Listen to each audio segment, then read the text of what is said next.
I'm a fish boy who skates for Team X, blades with a leprechaun who plays basketball. Come to my smart house, meet my alien sister. Don't come hungry, because I'll bet my mom can't cook.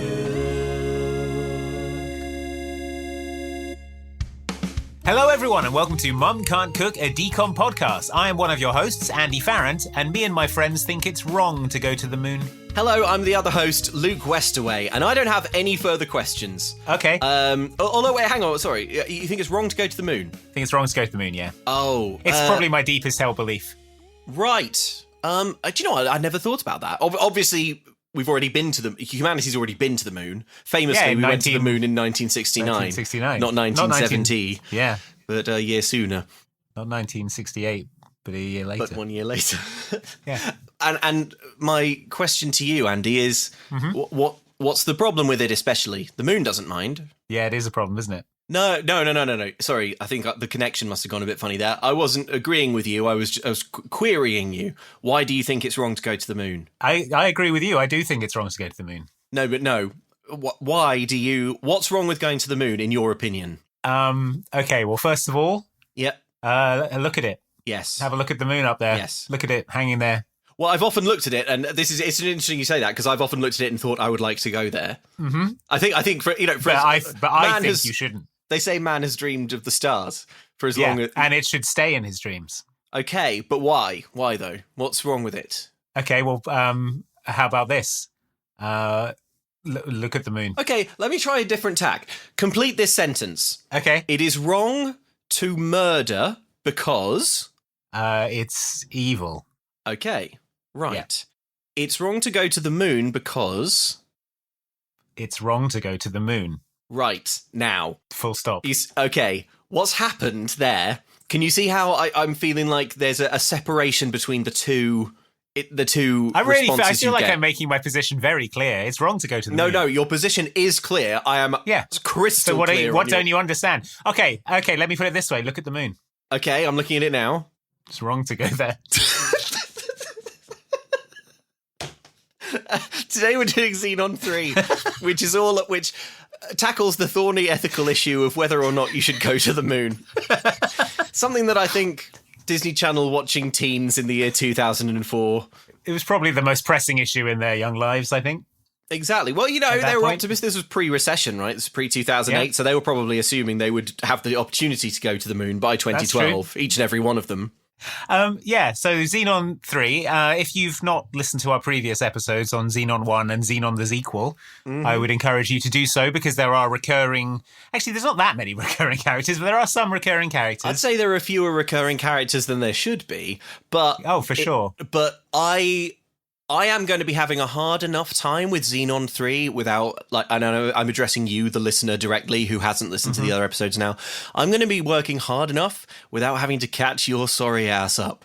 I don't have the emotional bandwidth to tell you what happens in Zenon 3 and catch you up on what happened in the other Zenons. Yeah. I won't do it. I won't do it. This is not going to be a context-filled episode, okay? As a basic primer, Zenon is a girl who lives on a space station, although she doesn't appear to anymore, really, in this one. Don't do it, Andy. Don't make them listen. All right, fine. Okay, let's maybe the Disney Channel will set it up perfectly with the trailer. Let's listen. Yeah, maybe. Tomorrow, move over, Mini-Me. Make room for Mini-Z. Wow, it's like looking in a mini mirror. She's Dasha, I want to dance. I want to meet boys.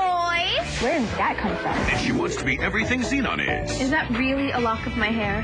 Major. Now you're really starting to freak me out. Hang out on the moon with Zenon and Dasha. How is it possibly possible that you are here? Zenon Z3, the Disney Channel original movie. Tomorrow at 8/7 Central on Disney Channel.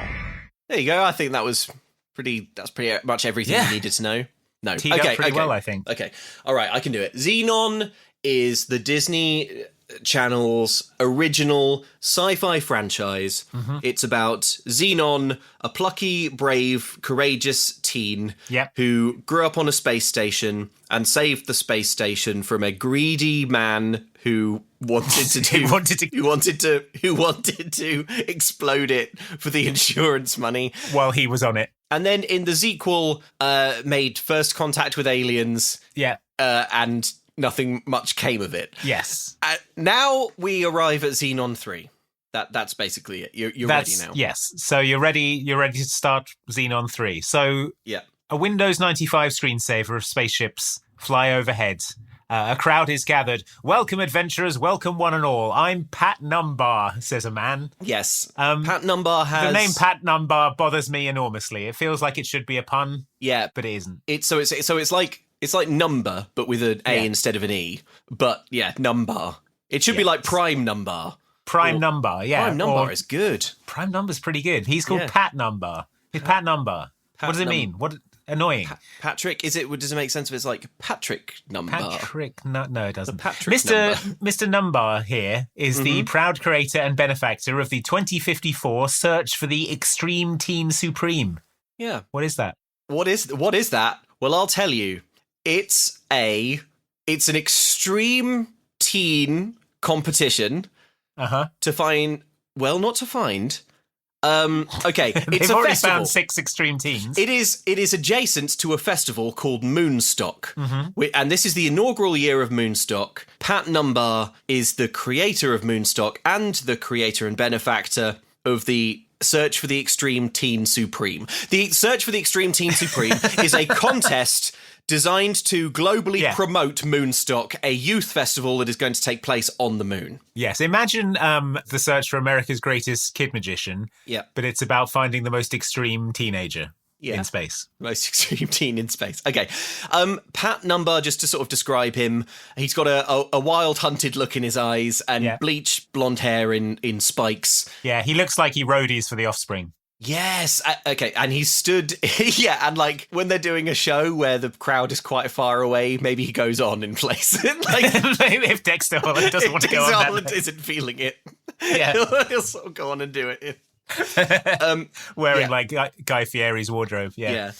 So he stood in front of an assembled crowd. He's in front of a big billboard, and on this billboard is an illustration of an elegant woman in flight. It's probably worth noting that there are 6 visible tears in this billboard that definitely aren't supposed to be noticed, but are so prominent. Yeah, and also this event is thinly attended, I would say. There's probably 20 teams. I would say there's maybe 80 people at this event. Yeah. So also, I don't want to play it blue and get crass straight away. That's not what I'm trying to do. Sure. But there are loads of tears in this billboard because I guess it couldn't stand up to the wind blowing on it. And one of the tears is over the elegant woman's boob, and it looks like a sort of wrong boob.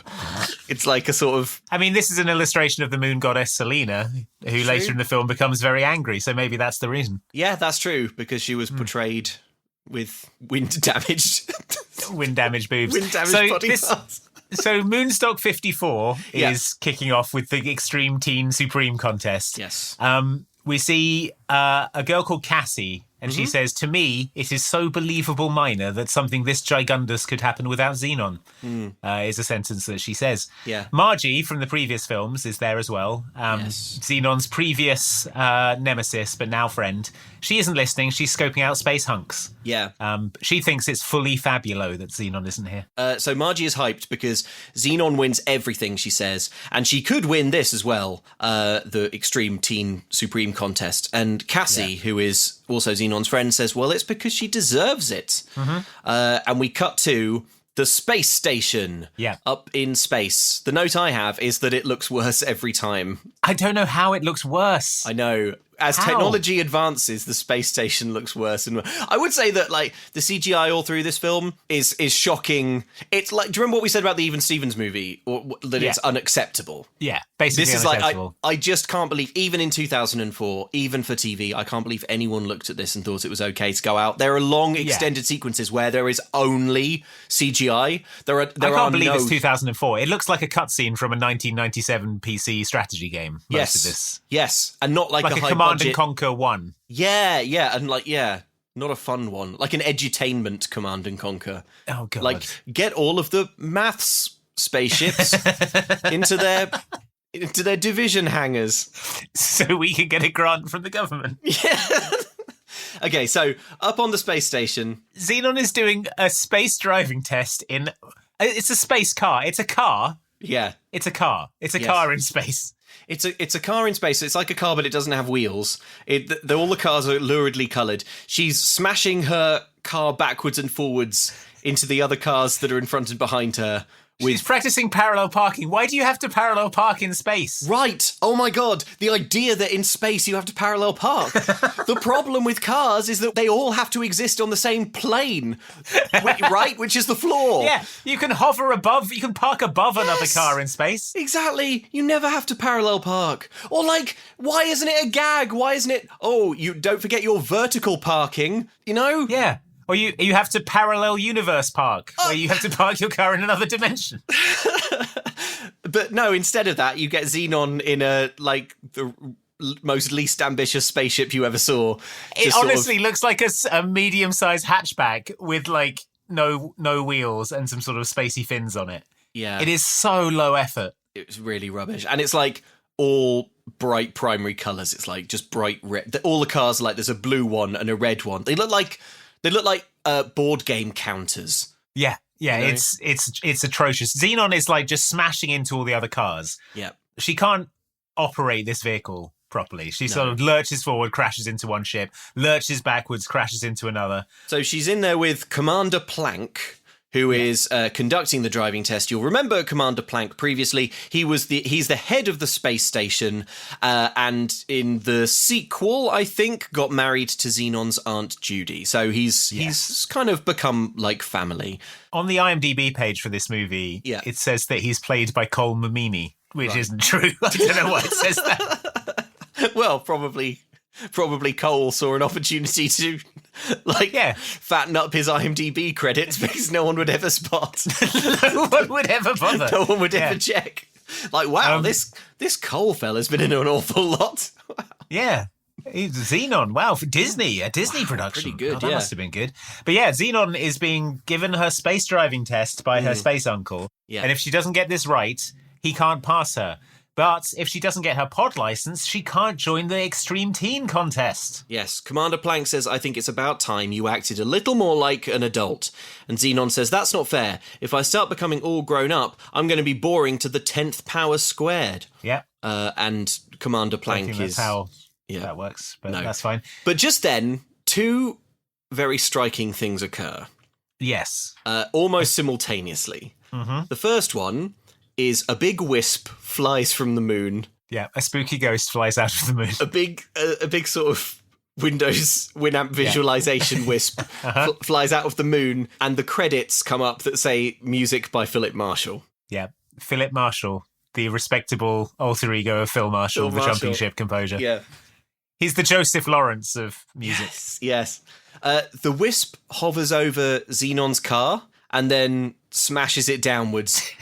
Like out of the space station, like it's so funny. Zenon's space car is punched in the roof by a space ghost. Yeah, and then just starts like flying down towards the Earth's atmosphere while bagpipes play. Yeah, that's to let you know that the moon ghost is Irish, I guess. Like that tends to be Disney Channel shorthand for vaguely Celtic. Yeah, just sort of Celtic stuff. This isn't later going to make sense in any way.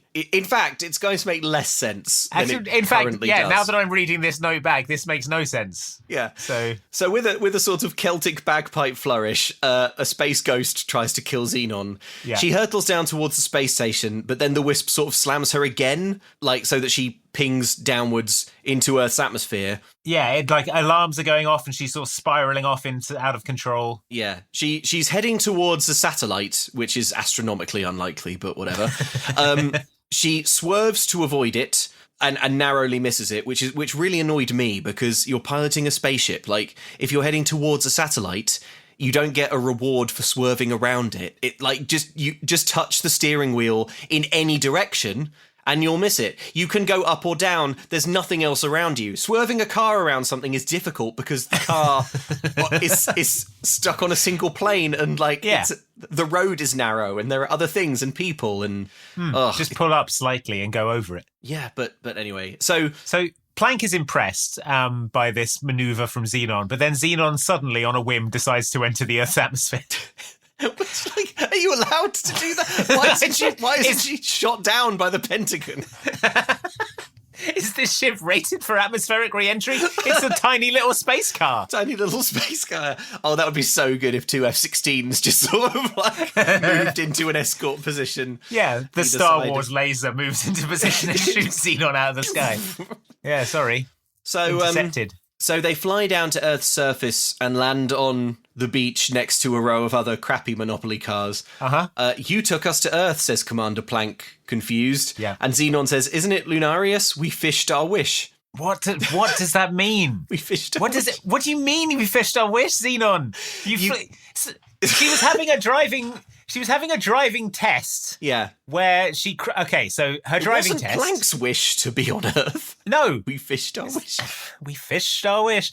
So her driving test consisted of... Yeah. Smashing into the space car in front of her twice. Yes. Smashing into the space car behind her 3 times. Yeah. Getting punched in the roof by a space ghost. Yes. Being thrown into the Earth's atmosphere by a space ghost. Very nearly hitting a satellite. Yeah, just getting out of the way of a satellite in time, and then completely of your own accord entering the Earth's atmosphere and landing on a beach you're not supposed to be on. Yeah. So anyway, a robot voice comes over the intercom and says, "You have scored 48 out of 50 points. Your pod license is approved."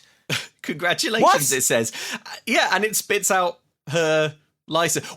Okay, here's my question. What do you have to do to get a 47 on this test? What? Yeah, I don't... Detonate the sun. You have to, You have to pull a gun out of the glove compartment and shoot Commander Plank in the head. And that's a 47. Yeah, we'll dock you a point for that. That's But a narrow pass. I failed my first driving test for being unable to back into a parking space because it was covered in leaves and I couldn't see the lines on the ground. Oh, I failed my driving test a few times. For one thing or another. It's really hard. Yeah, did you crash into several cars and then get punched in the roof by a space ghost and then make an unapproved landing on a different planet? Yeah, and I got 48 out of 50. So anyway, this machine sort of prints out, it spits out a little plastic license. Xenon's photo in it is horribly distended. Yeah, she has a hugely exaggerated jaw. I think it's because, it takes your photo during the test. Okay. I don't know. I don't really understand. But anyway, moving on. Zenon then gets a phone call. Zenon is trying to establish the new Cetus Lepetus in this movie, by the way. She keeps saying Vega Omega. Stop trying to make Vega Omega happen. Yeah, seriously. There's something about Cetus Lepetus. I think it's the fact that it feels so implausible, so unlikely to happen. It's such a mouthful. No one's quite sure how to say it. Cetus, or spell it. Zetus, Cetus, yeah, Lepetus, the subtitles Lepidus. Disagree with what BuzzFeed says, and what everyone seems to have agreed it is. But Vega Omega feels like a really calculated attempt to do a catchphrase, and it's... Yeah. I'm not buying it, Disney. I'm not biting.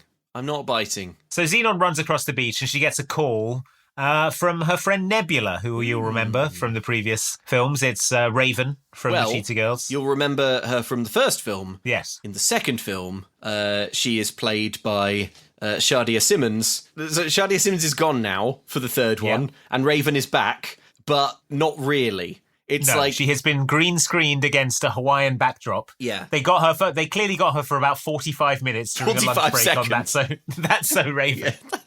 Yeah. She's eating a sandwich with one hand. These cameos could not be more disappointing, more dispiriting, or more lazy. The credits come up, when it's kind of flashing through all the credits at the beginning, it says special appearance by Raven. And that is really overselling how special this appearance is. Yeah, I can imagine this was filmed in Michael Eisner's garage with a sort of blue bedsheet thrown up on the wall. And then some stock footage of Hawaii put in the background. It is weak. It's like a Christmas Prince level of green screen garbage. Could be worse than that. It's do you know in Bridgerton how the good ones from season 1 never come back? Yes. But every season someone will read a letter for them. It's lazier than that. It's worse than just reading a letter. You could convince me that they paid for the video service Cameo that we got our decom stars from. They're okay, we've got Raven cameo. Yeah, we got 3 Raven cameos. They were $75 each. Yeah, and okay. So for this one, if you could just say if you could just pretend that you're... It's for my friend Zenon. Yeah, it's for my friend Zenon. She's having a big birthday coming up. She's having a big birthday coming up. Could you just pretend that you're doing a semester in Maui? Yeah. Her birthday wish is for you to say words to the effect of, I'm studying a semester in Maui. Yeah, and look after my little cousin. Okay, yeah, so canonically, that's where Raven is. She's doing a semester in Maui, and she is Cassie's cousin. So Cassie is the sort of new character who was recently introduced. Wasn't Nebula's whole thing that she never wanted to go to Earth ever? Now that you've mentioned that, yes. So why is she studying a semester in... Maui's on Earth. I'm trying to do Hawaiian music. Don't think. Oh, Vega, oh, Vega. I want to go to the moon.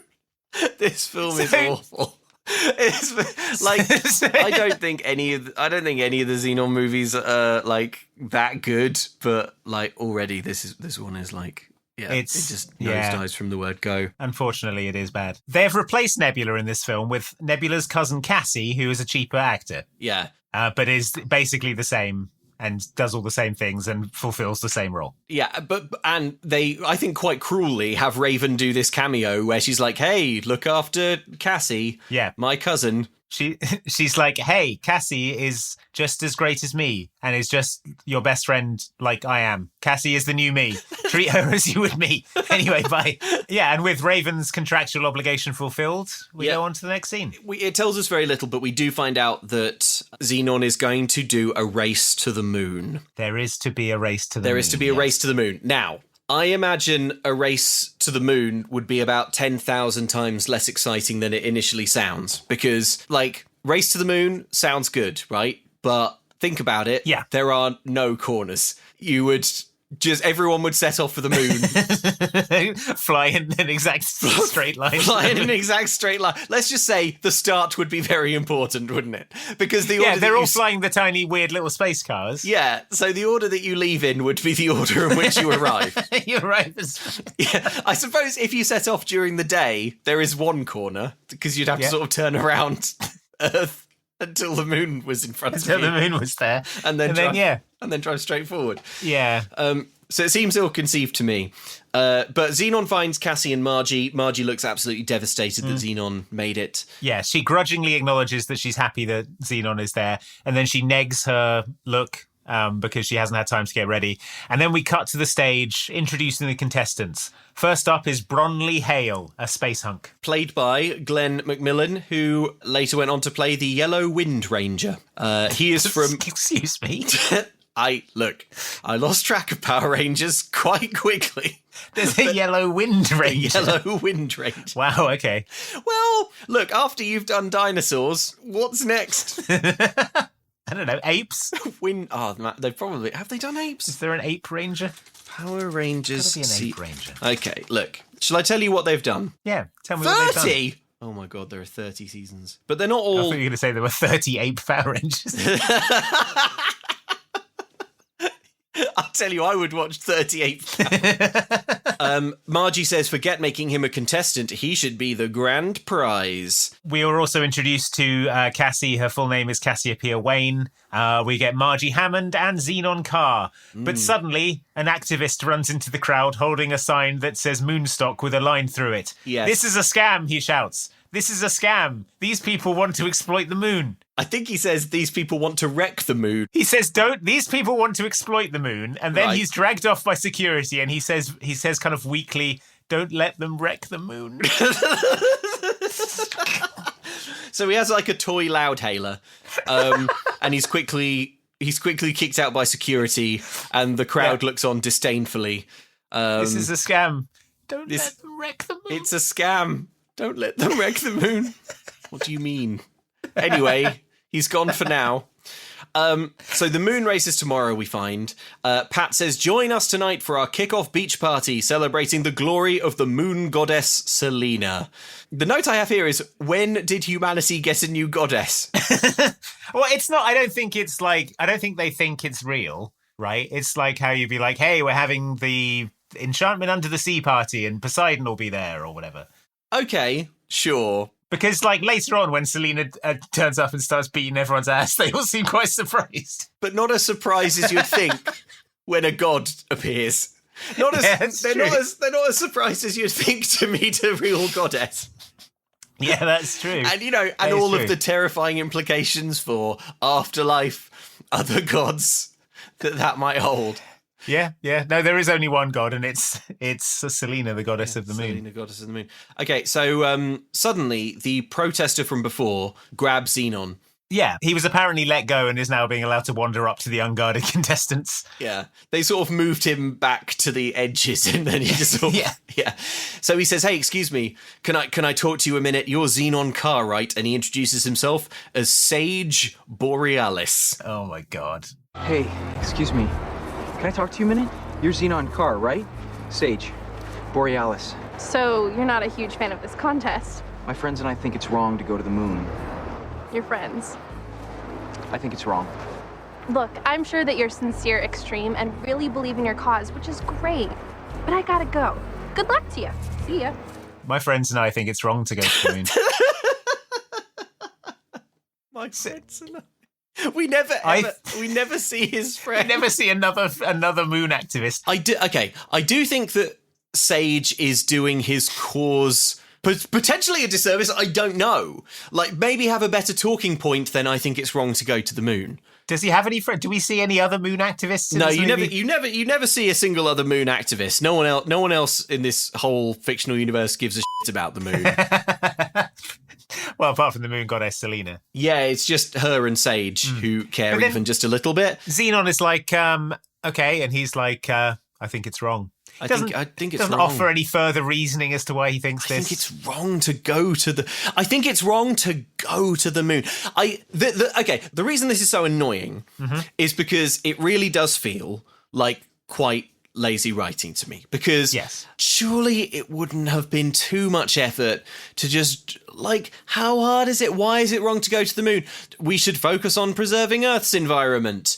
Like, what's next? Strip mine Jupiter and Mercury.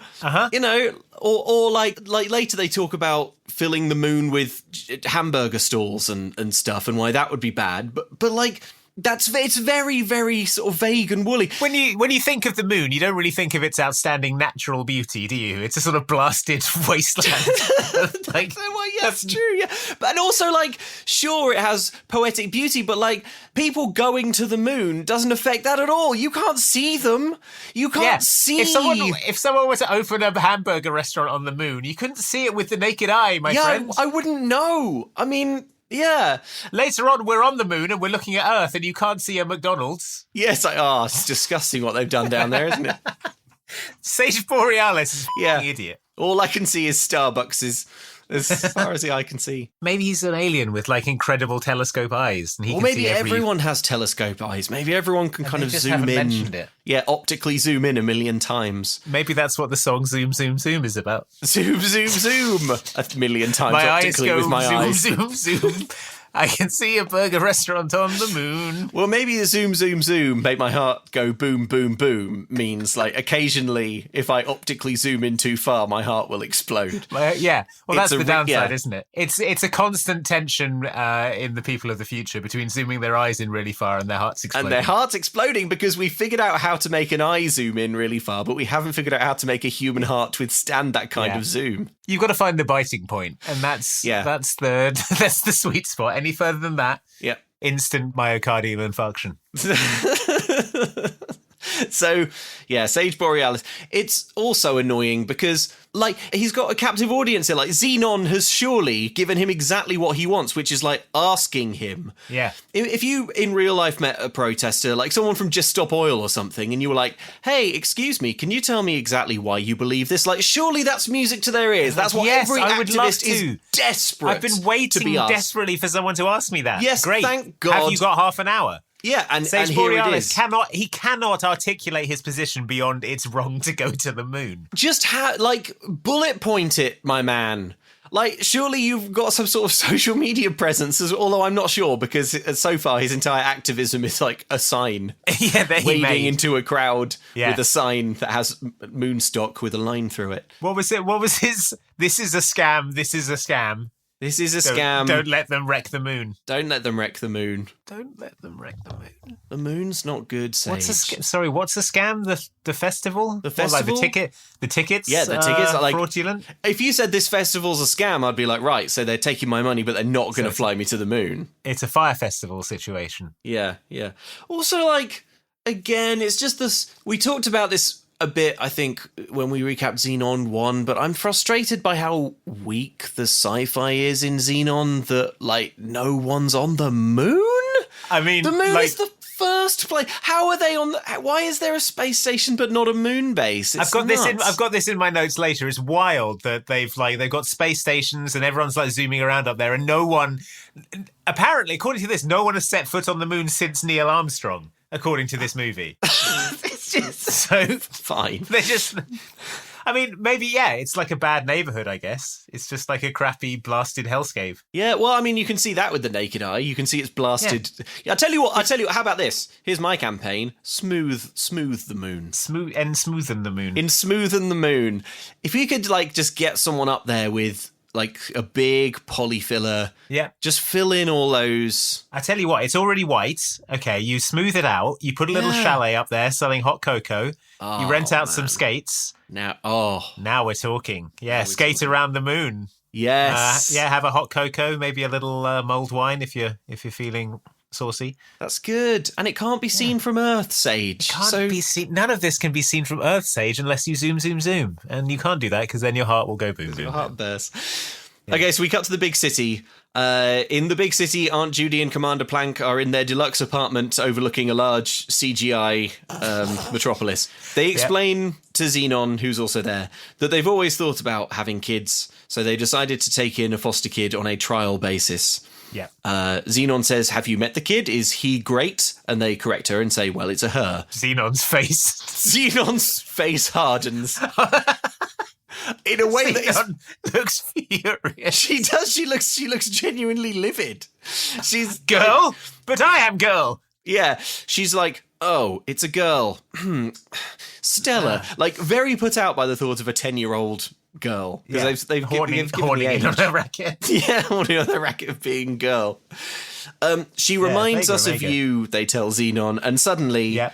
A side hatch collapses and a small Zenon is there. A mini Zenon sort of tumbles out from what I have to say is an absolutely inscrutable piece of furniture.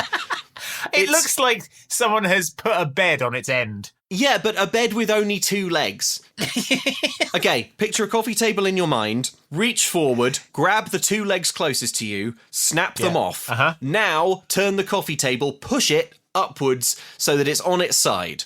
That's what this piece of furniture is. It's bizarre. It's like this character is called Dasher. You need Dasher to like tumble out of something, but you're filming this in a room with no cupboards or doors or windows or anything. So you have to awkwardly prop a coffee table up against. You just have to like They're like, well, Zenon, we wanted to have a chat with you, and we thought, what better place to do it than here, next to our busted coffee table, which we prop up on its side.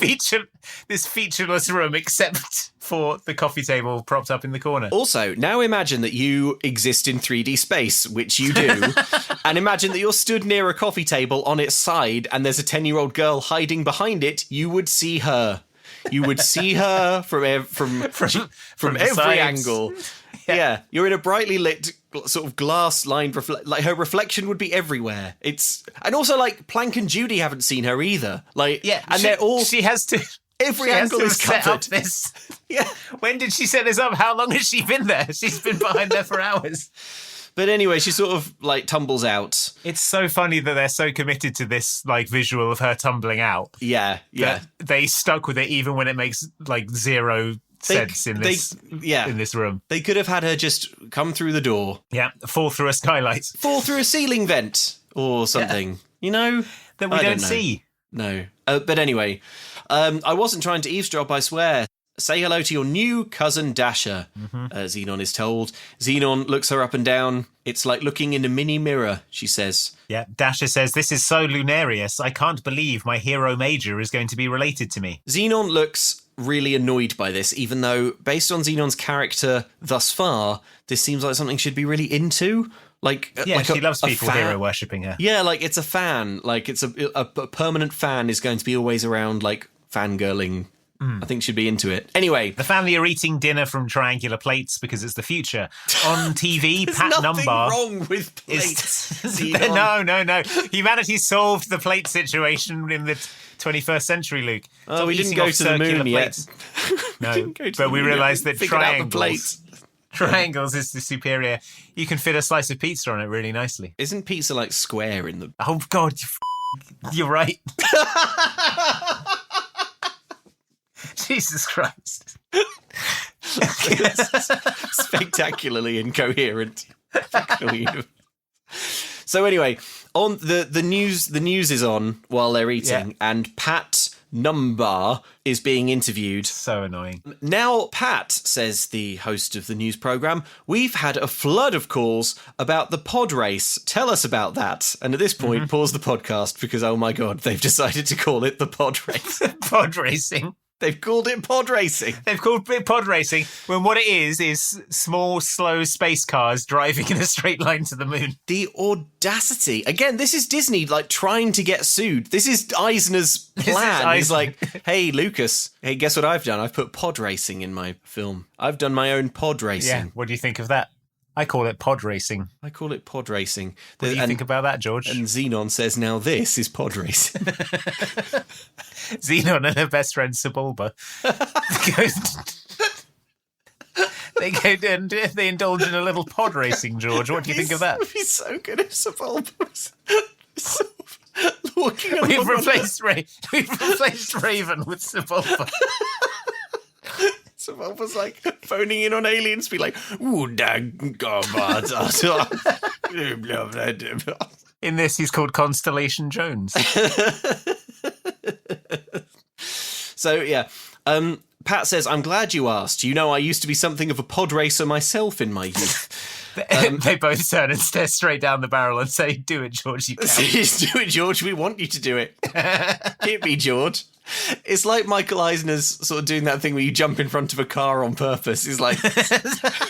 So, like, come on, so say that George some Lucas. kind of settlement. Yes, yeah. Yes, there must be some reason we haven't figured out why he would make money from being sued by George Lucas. I think probably Eisner also hasn't figured it out. I believe it's Eisner's plan, but Eisner doesn't know. Eisner's like, this feels like it's going to make me money, and I have to go with my gut.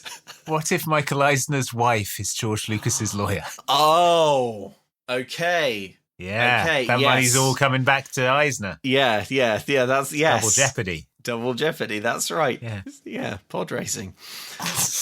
So Planck, watching this, is wondering why only space station kids are allowed to take part in this race to the moon. Yeah. Dasher has a futuristic way of finding out. She texts the question to the TV show and it is then asked. Yeah. She gasps when it is asked as if she wasn't expecting this. I don't know why. The thing that's really annoying, though, is that like she emails from the table like the question, and then on the news they answer it, but none of the family listen. They all talk over it, so we also can't hear the answer. They text a question to the news, and then the news is like, here's a question from Dasher. How come only space station kids are? And then they all just start talking amongst themselves. Like, I rewound it a few times, and I overheard like Pat says something about how space station kids are inspiring and they view the world from a unique perspective. Okay. He says, I figured if I wanted one person to be my galactic role model, what better place to start than those bold, brave kids raised to view the world from such a unique perspective. I've written, that is certainly one way of putting it. But it's wild that this is in there because it suggests that there's going to turn out to be no reason at all why only space station kids could do this. But it seems like a sort of sinister plot. It does. Of some kind. Like, what do you have against space station kids? What's the secret plan here, Pat? There isn't one. There is, but there was the backspace key isn't working. So anyway, but yeah, we abandoned this anyway to have some sort of uninspired broccoli business with Zenon and Dasher. Yeah, Zenon is like pass aggily heaping broccoli onto Dasher's plate. Yeah. And luckily we cut to a teen beach party. Well, just before that, Numbar says, the Teen Supreme will be an ambassador of possibilities, showing young people around the world that their future knows no bounds. Why not strive to conquer every corner of the universe? He signs off sinisterly. I mean, I think that's very grandiose for a society that hasn't even made it to the f***ing moon. Like, come on. Can't even put square pizza on a triangular plate. Why not conquer every corner of the galaxy, starting with the small satellite that we went to in the 60s and haven't been able to make it back to since. There's a beach party. A man is DJing with 3 crystal balls from an astrology shop. So music is playing, all the kids are sort of bopping away. Zenon, Cassie and Margie are standing at what looks like a merch stand. Yeah. They're looking at Bronley. Bronley Hale. Space Hulk Bronley, the Yellow Wind Ranger. Yeah, sure. Zenon thinks she's seen him before. Duh, says Margie. That's because, okay, and I rewound this like 6 times to try and hear what she said, and I couldn't really make it out. But I think she said he's the luge hoverboarder we loved last year in the West Teen Olympics. That is what she said. Now, this is striking because that's what the subtitles say. Her actual words sound like she said West Sweden Olympics or possibly West Sweden Olympics. West Sweden. Again, the sound mix in this film is atrocious. Yeah, so it's very hard to hear. Yeah, again, like there was a film, but everyone was talking over it. What is the West Teen Olympics? What are the West Sweden Olympics? In the future, the Olympics are now age and geographically divided. No longer is the Olympics a sort of coming together of all of the world's nation. There is now a Teen Olympics and a West Teen Olympics. The teens went into the West. There's a West Teen Olympics. There's a North Grown-Ups Olympics. There's a South Geriatric Olympics. Yep. Southwest Baby Olympics. Why isn't it still the Olympics? Anyway, so he's a luge hoverboarder. Fine. What? Luge hoverboard. Luge, okay, fine. And also he saved his 6th grade class. His shuttle pilot passed out and the amazing Bronley flew everyone to safety. Yeah. Zenon seems less impressed by this than the luge hoverboarding and sort of rolls her eyes at him saving a class of children. We're told that is the youngest cadet NASA ever put into its astronaut program, and he's the odds-on favourite to win the Teen Supreme Extreme in Space contest. So Zenon goes over to Bronley, but is interrupted by moon activist Sage Borealis. Sage ambushes by a sand dune. I think I just love saying moon activist Sage Borealis. Moon activist Sage Borealis. Moon activist Sage Borealis tells Zenon that he needs her. He needs a natural leader like Zenon to help get the message out. What message? What message says Zenon? What message? And Sage says that bringing people to the moon is wrong. Again, Sage? What do you mean? Sage approaches Zenon. Zenon actively engages. She's not giving him the brush off. It's like, I need you to get my message out. Okay, Sage, what's the message? Bringing people to the moon is wrong. But why? And then Zenon says, I don't know, Sage. It's just a 2-day festival. And then Sage says, this is how it always starts. What do you mean, Sage? This is how what starts? What do you mean? Zenon says some would call it progress. And then Sage says, no, real human progress would be knowing when to leave well enough alone. Leave what alone? What do you mean, Sage? What are you saying? This is how it always starts. If you look back through history, all of humanity's greatest atrocities begin with a 2-day festival. That's how it always starts. Pop up a little festival there. Yeah. And 30 years later, blasted wasteland. So Sage asks her to look up at the moon.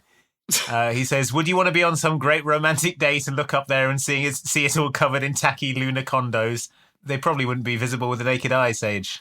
Yeah. So it wouldn't be a problem. Who cares? But anyway, like, I want everyone to hear this scene so that they can hear the chemistry. Fine. Do you really want to be out on some great romantic date and gaze up to see it all covered in tacky lunar condos and Big Bang burgers? That's not gonna happen. Wait, look. To the left of the moon, that's my spay-stay. That's what I call beautiful. Excuse me. We were having a moment here. Excuse me, my friend, but you're not even supposed to be here. It's still a free planet. No thanks to you. Hey, green boy! What are you I'm not giving up on you. I really need your help. The trouble with guys like him is they think everything's some giant conspiracy. Well, at least he has something he's really fired up about. What fires you up? Winning. Oh, so I guess it's gonna be pretty hard on you when I desk you in the pod race. You're trying to psych me out. Is it working? Not even a little bit. And by the way, that's my space station. Yours is somewhere over Europe. It's quite a stilted scene, I would say.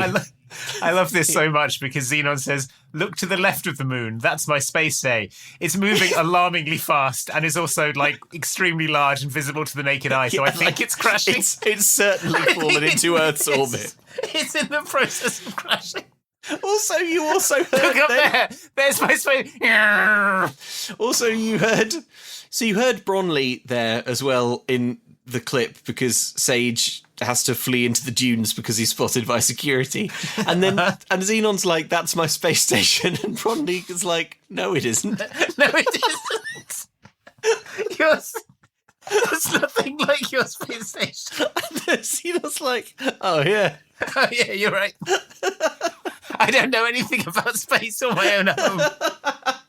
I'm the main character of this film." Look to the left. That's my space station. No, it isn't. No, it isn't. That's my space station. Ah, yeah, whatever. Yeah, she's pretty drunk by this point. Yeah. Oh, God. So we got to Xenon's bedroom, which she is sharing with Dasher. Dasher is copying her tossing. Yeah, she's tossing and turning in sync with Zenon. Zenon can't sleep because she's so excited about doing a race to the moon. She's macro pumped. I wonder what it'll be like, she says, and then the movie dream fades us into some kind of skit. We now see Xenon's dream. Mm-hmm. Here is the dream. Zenon is present at the moon landing, like the 1969 one. Neil Armstrong hops down. Obviously, it's not Neil Armstrong, it's just like someone dressed as an astronaut. Yeah. Hops down and sees Zenon and waves at her, and she waves back. The music tells us this is a terrible nightmare. But it seems fine. Zenon jerks awake and Dasher is at the foot of her bed watching her sleep. She runs through a few impressions of the faces Zenon was making, sort of starts panting like a dog. And that's that scene. Yeah. We see Dasher's scrapbook of Xenon's adventures and promotional stills from previous movies. Yeah. Headlines such as Protozoa disappears, Parker Wyndham to visit his space stay, and Zenon dumped by Greg.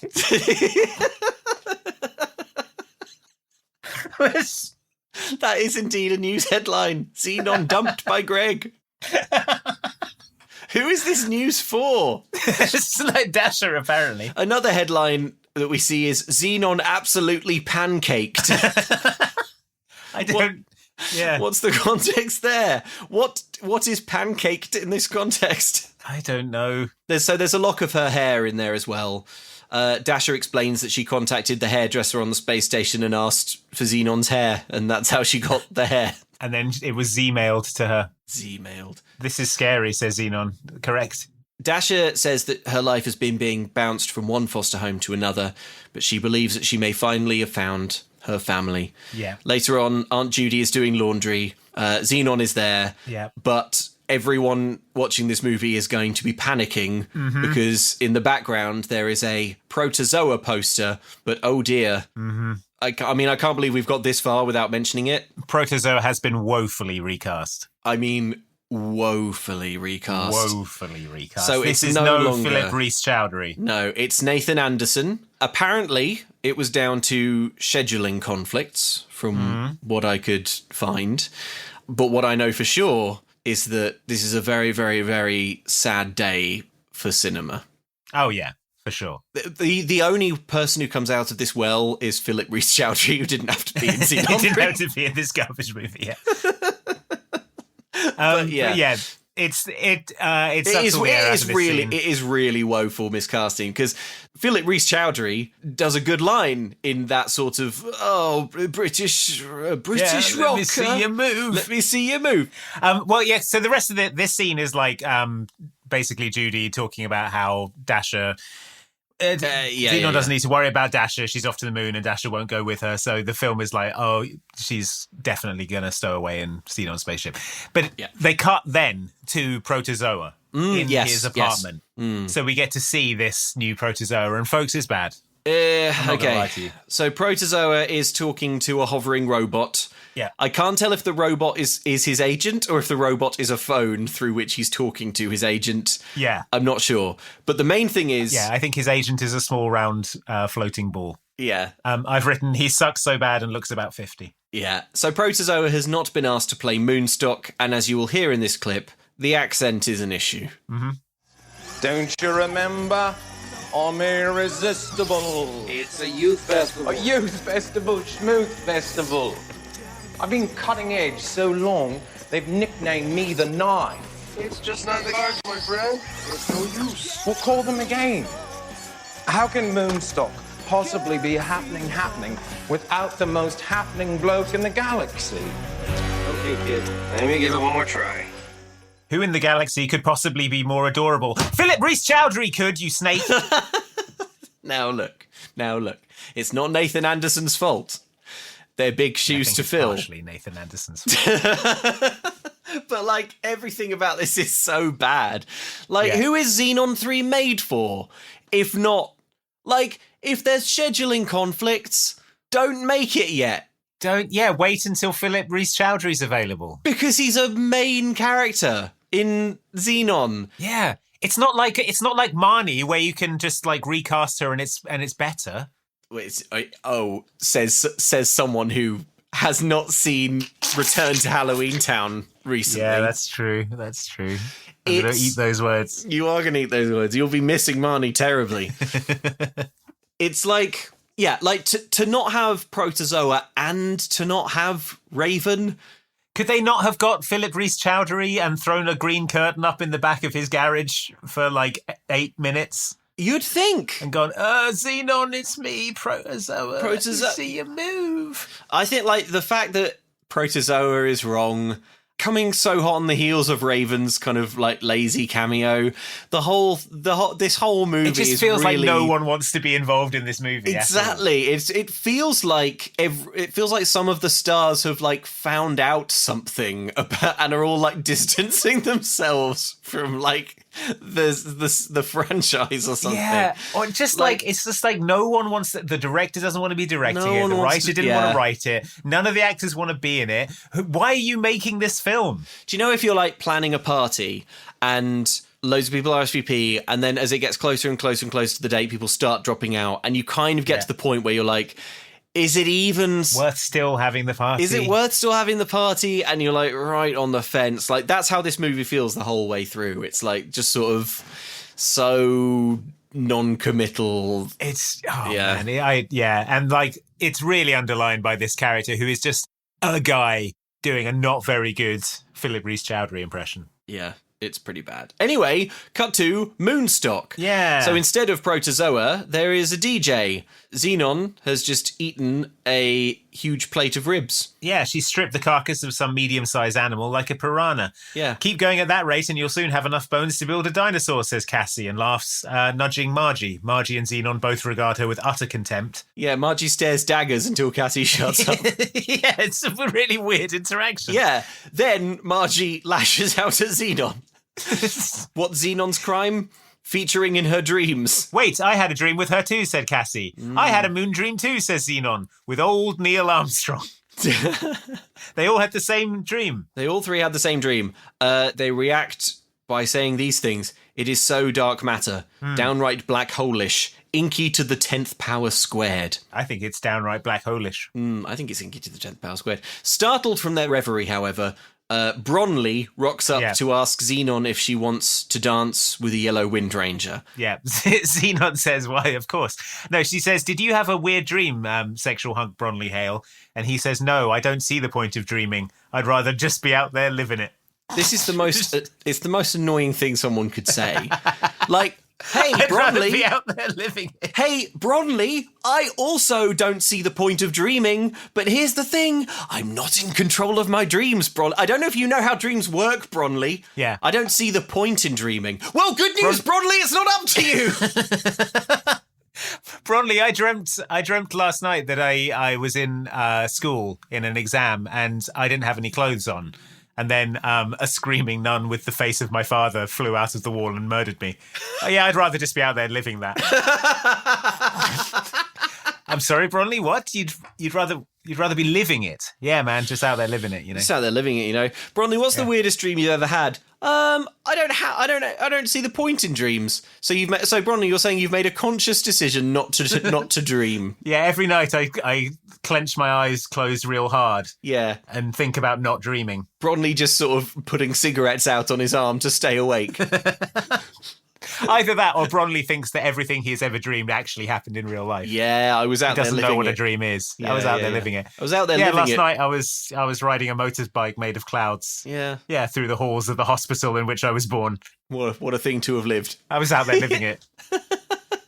Okay, man. Bronley. Fine. It's so annoying. Anyway, so Zenon gets up to dance, apparently satisfied with this answer. Yeah. They go and get cups of punch from a big plastic orange. The stall where they're getting punch is a big plastic orange. And while they're there, bubbles float by because the Zenon universe is just every aesthetic. It's every aesthetic you can do for under $5, all happening at once. Every aesthetic that isn't underneath something heavy in the props room. Yes. It's like whatever's near the door. Whatever's near the door in the storage How about this? warehouse. A big fiberglass orange. I don't think we're selling it. How about this? Bubbles. Bubbles. Ordinary soap bubbles. Yeah, fine. Pretty. Maybe they're from whatever planet Zirculon. Stepsister They could from be, the planet. Yeah, Zirculon. They're visiting dignitaries from Zirculonius. The Zirculonian ambassador floats past. God, I love Stepsister from Planet Weird. Yeah. There's a sci-fi movie. Yeah. Okay. So yeah, they talk about their many achievements. They're both high achievers, very popular. My only trouble has been finding someone who can keep up with me, says sexual hunk Bronley Hale. Me too, says Zenon. Everyone's too afraid of playing it safe. Yeah. It seems that these two have much in common, so they lean in for a kiss. But they take 1.5 seconds to do it, and Dasher pops out of a side hatch and screams at them. Yeah, she screams, Cetus Lapetus, just do it already. Yeah. It's like, well... We were, Dasher. We were in the process of doing it. But anyway... So Zenon is mortified that Dasher has appeared. It turns out that Dasher sort of followed Zenon to this thing. She's not supposed to be there because she's too young. Dasher wants to dance and meet boys, but Zenon realises that now that Dasher's here, Zenon has to do the responsible thing and take her home, and she's really annoyed to be missing boy time. And doing kisses. Yeah, so she takes her back to Judy and Plank. They're kind of beside themselves with worry. But Zenon takes the blame. She says, I wanted to hang out with Dasher and I should have left a Zap-Pad message. I'm sorry. So she takes the fall for Dasher. I wanted to spend some time with her before I die on the moon tomorrow or whatever. Yeah. Upstairs, Zenon says, in return for saving your ass down there, you can't be me anymore. You have to try being yourself. And Dasher acquiesces. Then later in the night, we see Dasher getting up to, I don't know, get some water or something. I don't know. She overhears Plank and Judy talking. What if she's just born wild, they're saying. A few more incidents like this and we might not be able to keep her, they say. Yeah. It doesn't matter how big and brown her eyes are. What's the point in keeping her if she's going to ruin our lives? Oh, Edward, simpers Aunt Judy. Dasher slinks off. Devastated. And then it is revealed that Plank is holding a puppy. Oh. They were talking about a dog. They were talking about a dog, but Dasher thought they were talking about her. Yeah. What did this... So it's a tiny dog. Uh-huh. What did a tiny... So what the tiny dog did was it chewed Commander Plank's slippers up. Yeah, it's ruining their lives. Yeah, he says a few more incidents like this and we might not be able to keep her. If the dog eats more of our slippers, that's it. That's the line that you're drawing with a dog. He should have kept going. He'd be like, with Dasher thinking this is all about her, saying, I don't know, a few more incidents like tonight and we might have to have her humanely euthanized. Yeah. We'll definitely have to have her spayed. So anyway, Plank then goes on about how he always wanted a dog, but apparently was never willing to countenance having his slippers chewed. Yeah. The next morning, so we're at the 20-minute mark in this film, which is worrying for me looking at how long we've been recording so far. But it's also worrying for the film, because we're 20 minutes into this movie, and only just now will a news report tell us what the hell is going on in this film. Yeah. We find out that 350 lucky teens are flocking to a space van that will take them... Space van? A space van. A space van. Space van that will take them to a youth festival on the moon. It is to be a preview of what a developed moon might look like. Yes. That's about it. Zenon is rushing, trying to get to the race. She wants to say goodbye to Dasha, but Judy says that Dasha said goodbye when she dropped her at summer school this morning. She said she'd already said goodbye to Zenon. Curious. I wonder if Dasha will somehow stow away on Zenon's ship. Seems unlikely. Cut to the beach. There's T-1 minute to the pod race. 6 extremely talented competitors, we're told. All the kids suit up. Yeah, Zenon, you'll recall, can't drive 2 feet without smashing into an obstacle, so this should be good. Yeah, Pat's getting the crowd all hyped up. Everyone is colour-coded. Zenon is red. Cassie has unfortunately been given Wario's colours. She's in yellow and purple. Oh. Zenon sees Sage in the crowd. Moon activist Sage Borealis. He's in disguise. He's got a big orange bucket hat, sunglasses, and an enormous blonde wig. He's moving furtively, even though the one thing you should do while disguised is not move furtively. Yeah, he's sneaking onto the space van. Weird, I thought that he thought it was wrong to go to the moon, and yet he appears to be doing it. Well, for his cause, he's been pushed to all sorts of extremes. The one thing he said he would never do. Look, here he is, going to the moon. Look, Sage Borealis has made it clear the ends justify the means. If he has to go to the moon to stop people going to the moon. Then so be it. Then so be it. If going to the moon is what it takes to stop anyone being on the moon, to the moon, it's a risk I'm willing to take. So the engines start, everyone revs up, they all rise off the beach. In formation, they drift to the starting line. 3, 2, 1, blast off! And they race off into space. I've written here, imagine a teen contest had a high-speed drag race element. Because that's what's happening now. So we're told that only the first 4 racers to successfully land at Moonstock will advance to the next round. The fact that they say successfully land makes it clear to me that they are not expecting all the teens to survive round 1. Yeah, I've written, this is fine because I think we've only learned 4 of these racers' names. Yeah. So Bronley is in the lead, closely followed by Margie. They're neck and neck, but there's not enough room in the infinity of space for the 2 of them on this turn. I've put question mark. Yeah, so Margie does a daring inside move. They have to slalom between satellites, which seems unwise because if you crash into the satellite, you'll die, and also the satellite will be destroyed.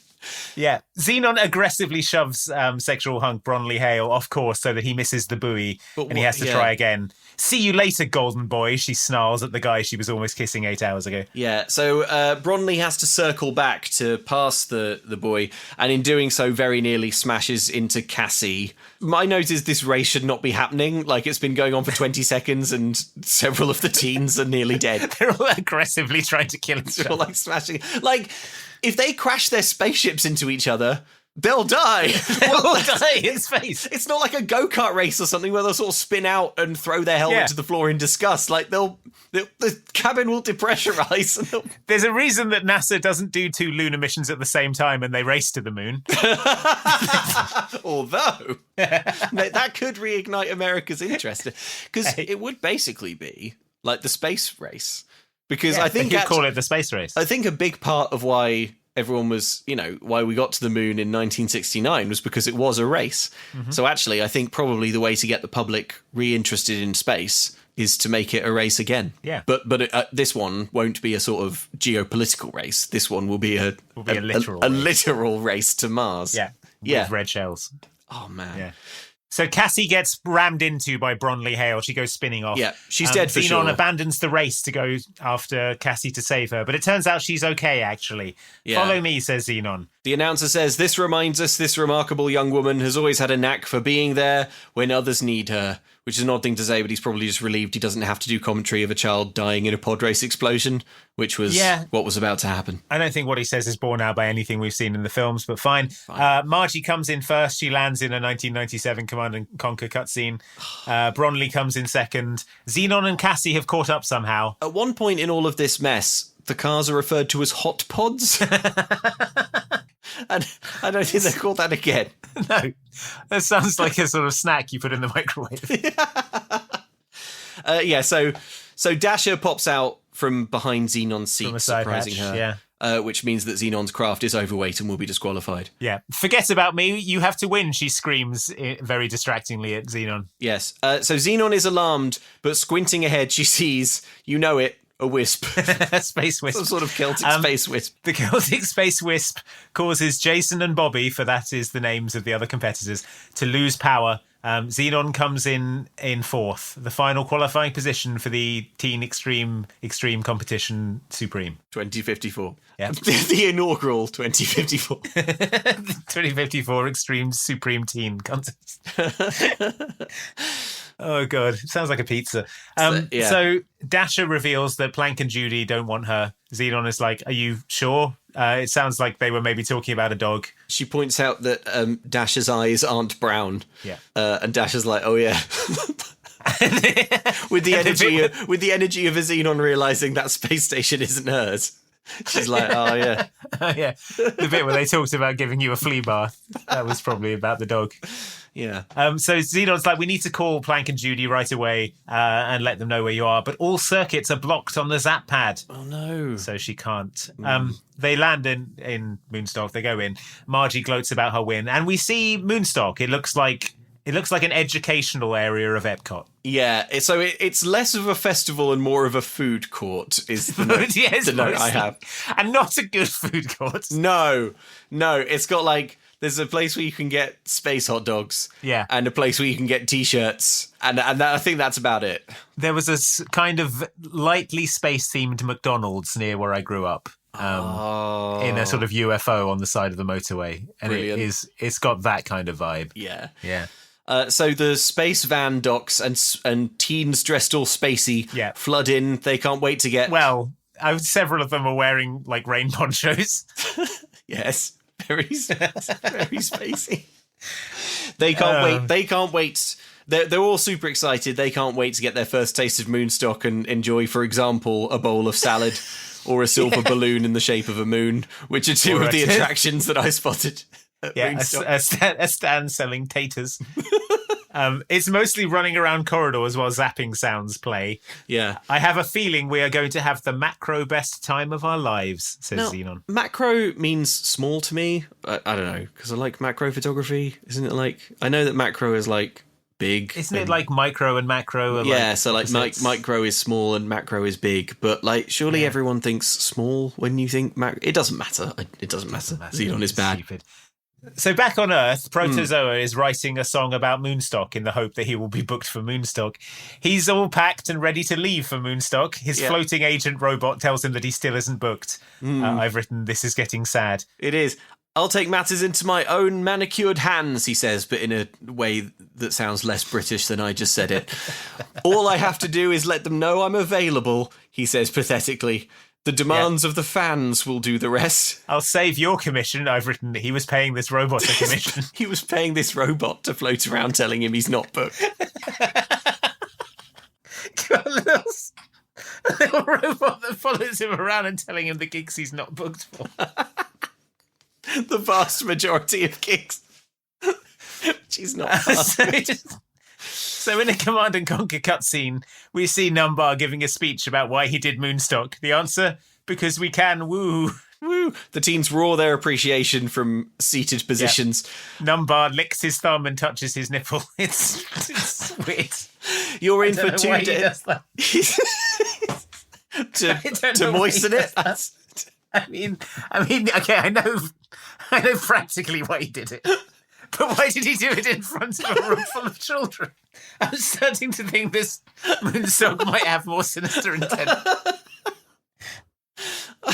So Pat tells the teens, you're in for 2 days of merriment music. It was 3 days a second ago. Yeah, but it's like... they just cut a day from the festival. It is. It's like Fire Festival. Every time he licks his nipple, the police cut a day from the festival. He says you're in for 2 days of merriment, music, and the final 2 rounds of the Extreme Teen Supreme 2054 competition, plus a surprise performance, which I guess isn't a surprise because he's saying it now, plus a surprise performance by the most popular band in the galaxy, Cosmic Blush. So be surprised by it when it happens. Everyone acts surprised so that Cosmic Blush feel Honoured. Oh, God. So we see a bit of a video of Cosmic Blush. They're a 5-piece girl band, but suddenly moon activist Sage Borealis walks onto stage and unfurls a banner. And the banner is a picture of the moon with a big red line through it, like he hates the moon. It just looks like he's anti-moon. I've never met someone. I've never seen an activist with a less coherent platform than Sage Borealis. It's wrong to go to the moon, and I'll illustrate that perfectly with this big moon with a red line through it. No moon! Boo the moon. No, not boo the moon. Not boo the moon. What do you mean don't not boo the moon? Is that not what the Sage Borealis love the moon. Hence... Why did you make this banner then, Sage? Because it's wrong to go to the moon. Why didn't you make a banner that said go to the moon with a red line through it? What I did was I drew a load of people on the moon. But then when I drew the red line, I did the red line over all the people. All the people. So they're all standing in a line on the moon. Yeah, the problem is there are people on this moon I drew, but of course they're not visible at this scale. Which is partially why it's fine for people to be on the moon.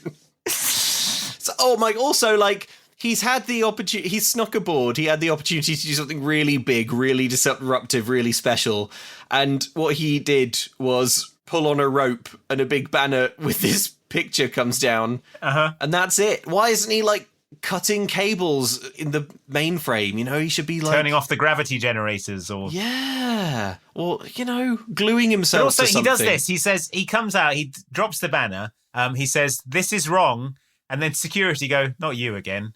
And he is sort of dragged off weekly protesting. Yeah, so... he still hasn't said anything about what is wrong or what his position is. To the assembled crowd, it just looks like he hates the moon. He's a moon racist. Let's all go outside and kick its ass. So go and stamp up and down on it. So security grab him. Zenon stands up and shouts, "Get your hands off him. This is still a free planet. Well, satellite," she says. Pat looks around and takes the temperature of the room, sees that the teens are uncomfortable with watching Sage be beaten to death in front of them. So he goes over and calms the security dudes down and says, "Show this gentleman to my office and we will open a dialogue," he sort of says broadly, playing to the galleries. "Now let's party," and balloons fall from the ceiling. Yeah, he does a balloon drop. Like no balloon drop ever, there is no colour coordination. It is just all different colour and shape balloons. Zenon is all visual styles all at once. Moon activist Sage Borealis is dragged off. Numbar's face hardens. "Keep an eye on her too," he says of Zenon to a goon. Andy, hey, check out my rain poncho. Oh, it's see-through. It's pretty good, right? Yeah. You would wear other clothes underneath that. Yeah, but I don't need to because the rain poncho keeps the rain off. Yes. So the rain poncho does it all. I'm sure it does. The issue is we're at a moon music festival for children. Oh, so right. Is this inappropriate? Okay, right. Yeah. Yeah, it's a little inappropriate. I think we'll probably get thrown out. And when you get thrown out of a moon festival, you are thrown out onto the surface of the moon where you will expire. Okay, I don't want to be airlocked. What can I do quickly? Okay, yeah, I must be able to go to a moon mall or I can use, it's the future. I can order online, right? I'm on my Zap pad now. Exactly, Luke. You don't need to go to a moon mall. All you need to do is point your Zap pad. I'm pointing. It's www.insertcoinclothing.com where you can find... Stop making that sound. All right, just get it out of your system. You done? No, you do the bullet point ad read messages while I go beep, beep, beep, beep.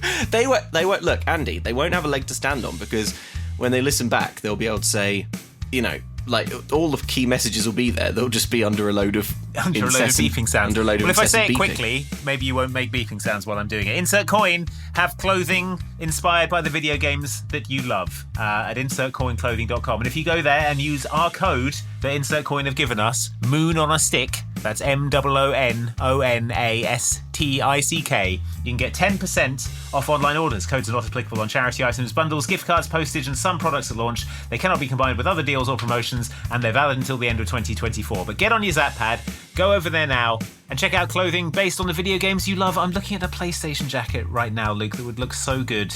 It's really, really cool stuff. It looks so good underneath your see-through poncho. It Damn, would. that's a cool jacket. So I'm distracted by how cool this jacket is. Can you finish the ad while I look at this jacket? Yeah, sure. I genuinely will sometimes go to Insert Coin to just have a bit of a browse and see what's there, because the designs are really cool, and they're based on the video games that I love and that probably you love, because I don't know if you know this about video games, but they're extremely fun and cool. People love them, so there's a good chance that you love them too. So why not put some of those cool video games on your body? That code again is Moon on a Stick. Head there now, insertcoinclothing.com, and get yourself kitted out. I can do it too. You weren't doing it right. It's more like this. I tried to watch Zenon 3 this week, Luke, but it seems to have been removed from Disney Plus in the UK for some reason. Oh, what? Oh, no. That's terrible. Yeah, I don't know why they would do that. It's probably the same the world over, though, so I guess we're not being unfairly singled out by Disney. Sort of punched in the face on purpose.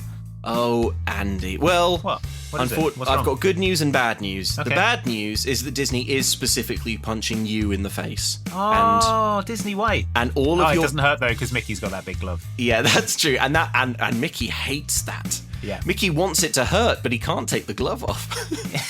He goes, no, it's not a glove. It's not a glove. The glove his is hand. hand. The glove is tissue. Yeah. The glove is living tissue. It's got some circulation, blood vessels, everything. Yeah, it That's feels the warm. horrifying thing. There are tiny bones in there. It feels warm to the touch. Like hot. Clammy. Yeah. It's too warm, if anything. This is what you don't often know about Mickey, is that the glove is clammy. So, as you can tell, folks, this is an ad for NordVPN. The point is, you should get a VPN. It's a really good idea to have a VPN for all sorts of different reasons. It stands for Virtual Private Network. It protects your internet connection and privacy online by creating an encrypted tunnel, which sounds awesome, for all of your online data. It helps you protect your online identity, hides your IP address. It's a really, really good thing to do for safety reasons, and it also lets you access the internet of other countries. Let's say, for example, you're a hologram who's uploaded themselves into the Japanese internet. You'd be torn to shreds. You're going to want to... Well, not if you use a VPN. Yes, So- that's true. You could make it look like the good old American internet where you're safe and can watch Zenon Exactly. 3. Yeah. So to get the best discount off your NordVPN plan, go to nordvpn.com/mumcan'tcook. Our link will give you 4 extra months on the 2-year plan, and there is no risk with Nord's 30-day money-back guarantee. The link is in the podcast episode description box. I use NordVPN regularly, and I find it really, really helpful and very, very cool and extremely easy to use, and it makes me feel a bit like a spy. Yep. Because it's got a map of the world, and you can click on the different countries. Exactly. And it connects you to there. It's cool. It's only the price of a cup of coffee a month, so go to nordvpn.com/mumcan'tcook to sign up and protect your privacy online.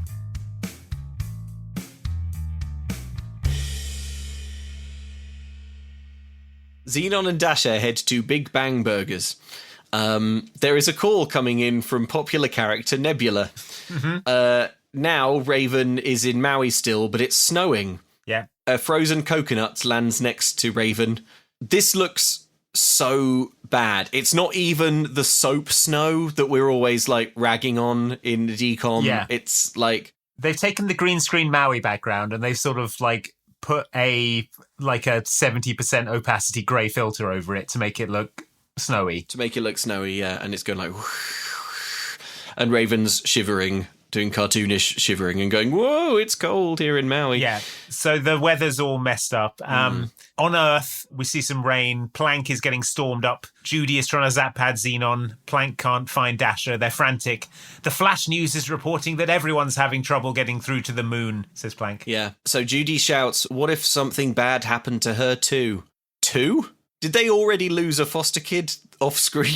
They're talking about Zenon. Did something bad happen to Zenon as well? But as nothing bad Dasher? happened to Zenon. No, but they're talking about Dasher. Yeah. They're saying, we can't find Dasher. I've been Right. trying to get hold of Zenon. What happens if something bad happened to her too? Oh, right. Okay, fine. So I think they're assuming that Dasher is dead. Oh, okay, yeah, Dasher's arrived. Dasher has died. Yeah. And now they're like, let's hope Zenon hasn't died as well. Cool. Next, we get another Zenon dream. Here is the dream. An extremely visually weak floaty astronaut sort of skips merrily along the moon's surface. Suddenly, a radiant female figure floats down from the sky. She looks like a Dolly Parton tribute act. She's enormous, though. She pulls the astronaut's helmet off. The astronaut is revealed to be Zenon, who gasps for air. Suddenly, in silence, the Dolly Parton figure points at Zenon and then at the American flag. Zenon wakes, panting in terror. Yeah. She's in a dorm with Cassie and Margie, who both awake from the same dream. Did you see the NASA logo on the spacesuit in this scene? No. Okay, there's a space agency logo on the sleeve, but obviously they can't use the NASA logo. So they've tried to sort of replicate it, and they've written the words NASA with a Z. Oh boy, NASA. Yeah, it's NASA. It's ropey and one letter away from Nazi. What does NASA stand for? National Aeronautical and Space Agent. Okay, so what they've replaced is space. What's the Z? The National Aeronautical and Zenon Agency. And Zenon Administration. Oh, man. Oh, boy. Okay. Yeah, it's not great. Anyway, they all had the same dream. Yeah, Margie says, it seems like Selena is calling you out. What? I think this is the second mention of Selena in the whole film, and the only previous mention of Selena was when she was mentioned as a sort of abstract concept by Pat Number, who was like, oh, we celebrate the moon goddess. We celebrate Selena. Yeah, like Mickey Mouse. This whole Selena thing is only going to get more baffling. Also, we're going to see Selena, and it's not who we just saw in Zenon's dream. No, not at all. It's completely different. And also, how is it calling out to point at America's flag? Yeah, what does that mean? What is Selena trying to say? Selena's not like shaking her head sadly in this dream as she points at the American flag. It's just literally just point at Zenon and then point at the flag. Point at the flag. USAAOK. You're American. She's saying Zenon, she's saying Zenon, you're American. Even though I don't think Zenon is American, because isn't the space station its own? Yeah, it's its own extra territory, judicial territory. Yeah, which explains why it's the way it is. Yeah. So that was nothing and meant nothing. In the canteen, sexual hunk Bronley Hale stops Zenon. He wants them to breakfast together and then go stake out seats for the Cosmic Blush concert. She says she'll meet him there as she has to run something by moon activist Sage Borealis. I've written Sage has already been beaten to death, Zenon. And then Bronley says the following sentence. The protest Zuber, he's a total green bean. So think about that. Something to think about. Okay, so lots to think about there. Bronley doesn't like Sage, no. Possibly recognising him as a rival for Zenon's attention and also hating his confusing politics.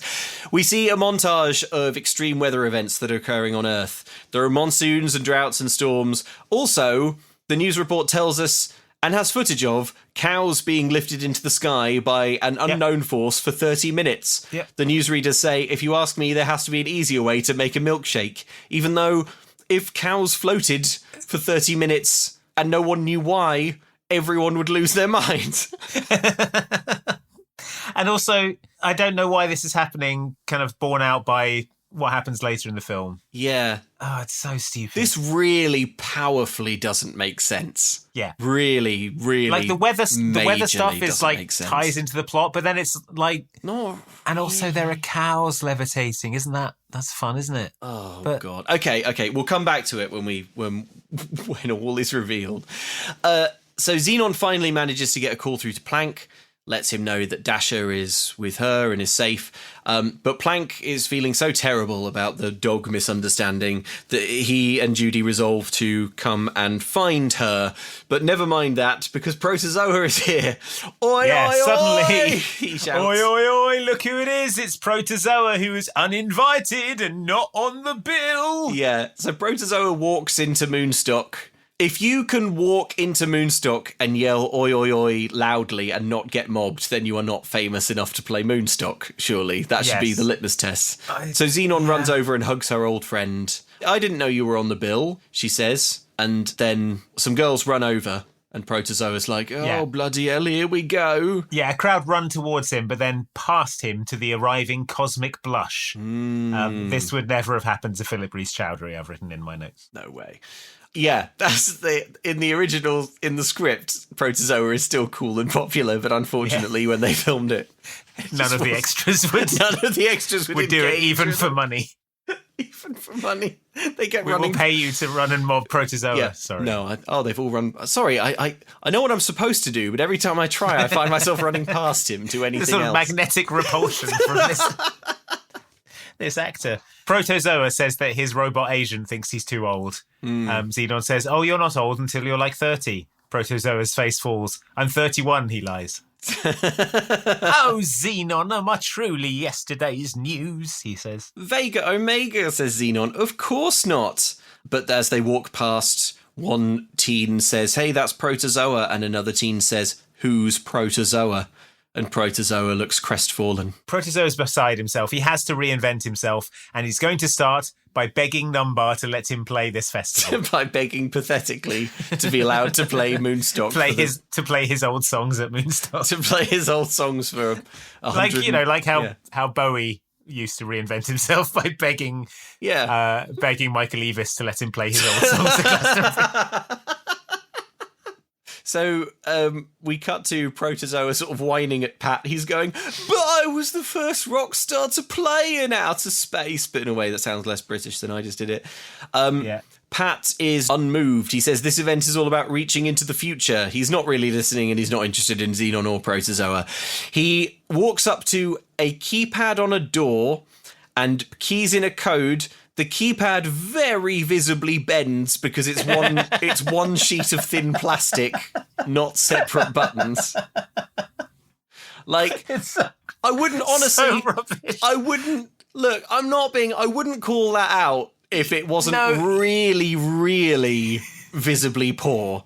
You could glue a calculator to the wall and it would look better than this. Yes, anything. But it goes like bleep, bleep, bleep while he sort of pokes this sheet of acetate. Yeah. Numbar opens his office door, revealing inside a bound moon activist, Sage Borealis.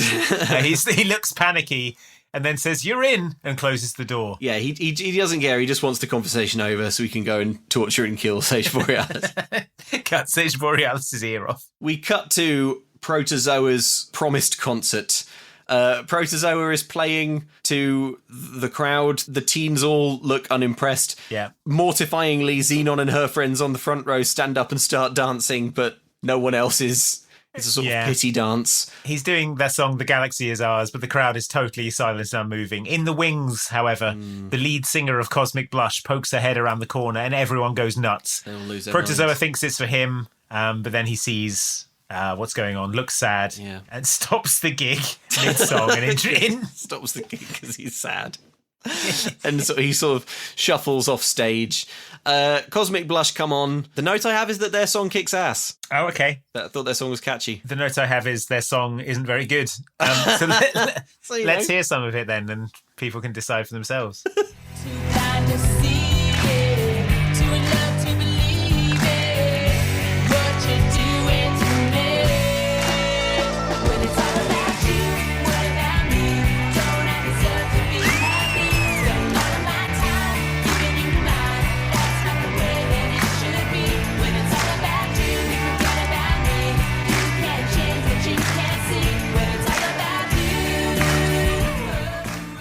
So there you go. Make up your own mind. Something for everyone. Yeah, so they're rocking it. The crowd are loving it. Protozoa blows Zenon a kiss in the wings and then leaves. So out in space, Judy and Commander Plank are driving in their little space car. Judy is anxious. Suddenly there's a snowstorm in space. Can that even happen? Says Judy. Apparently, says Commander Plank. Weather's going Plank wild says everywhere. it like, apparently, dear. Like, he's doing a bit where it's like, women, nagging wife in the car. Nagging wife when you're in your space car. And but it is snowing in space, and he's like, apparently, dear. And it's like, dear. So is it not noteworthy that it's snowing in space? How is it snowing in space? Mechanically, what's happening? Where's the snow? What's the snow? Yeah. How? Oh, yammer, yammer, yammer, yammer. That's all I hear when I'm trying to drive. Yeah, when it starts snowing in space, impossibly. Oh, God, I tell you what, the wife, she's always harping on about impossible space events. Impossible space weather. When they occur to us. So at Moonstock, Numbar is striding around, berating the vendors and then gassing up Bronley Hale, saying he's got winner written all over him and everything this competition is about. He's brave, handsome and strong. And you remind me of me. Yeah, he says, my winner has to be somebody with faith in the future, someone with unswerving loyalty. and they shake hands. Bronley looks confused, but it's clear to us, the viewers, that Pat desperately wants Bronley to be the winner of the Teen Extreme Supreme 2054 Supreme. For some sort of sinister reason, you would think. And yet there isn't. I think he just really likes Bronley. There isn't one, and he sort of like doesn't like Zenon's vibe. But also, like, I would remind you that Pat owns Moonstock, owns the competition. Like, Pat, what?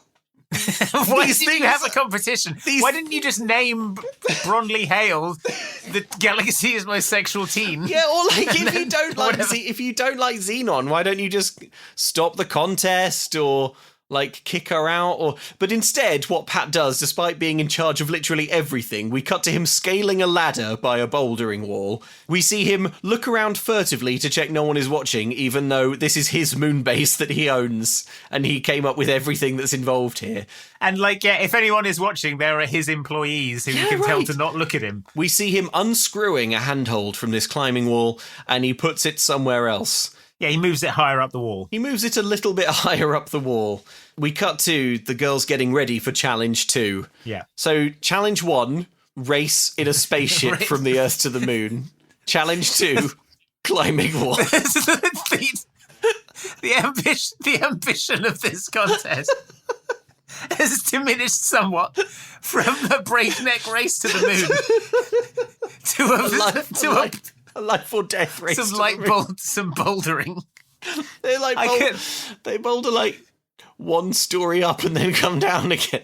Okay, I'm just gonna say now. So there are 3 events in the Galactic Teen Supreme contest. Yes, 3 events which will determine who is the Galactic Teen Supreme. So the writers were like, okay, well we need like a race to the moon. That's amazing. That's event 1. Yeah. Okay, event 2.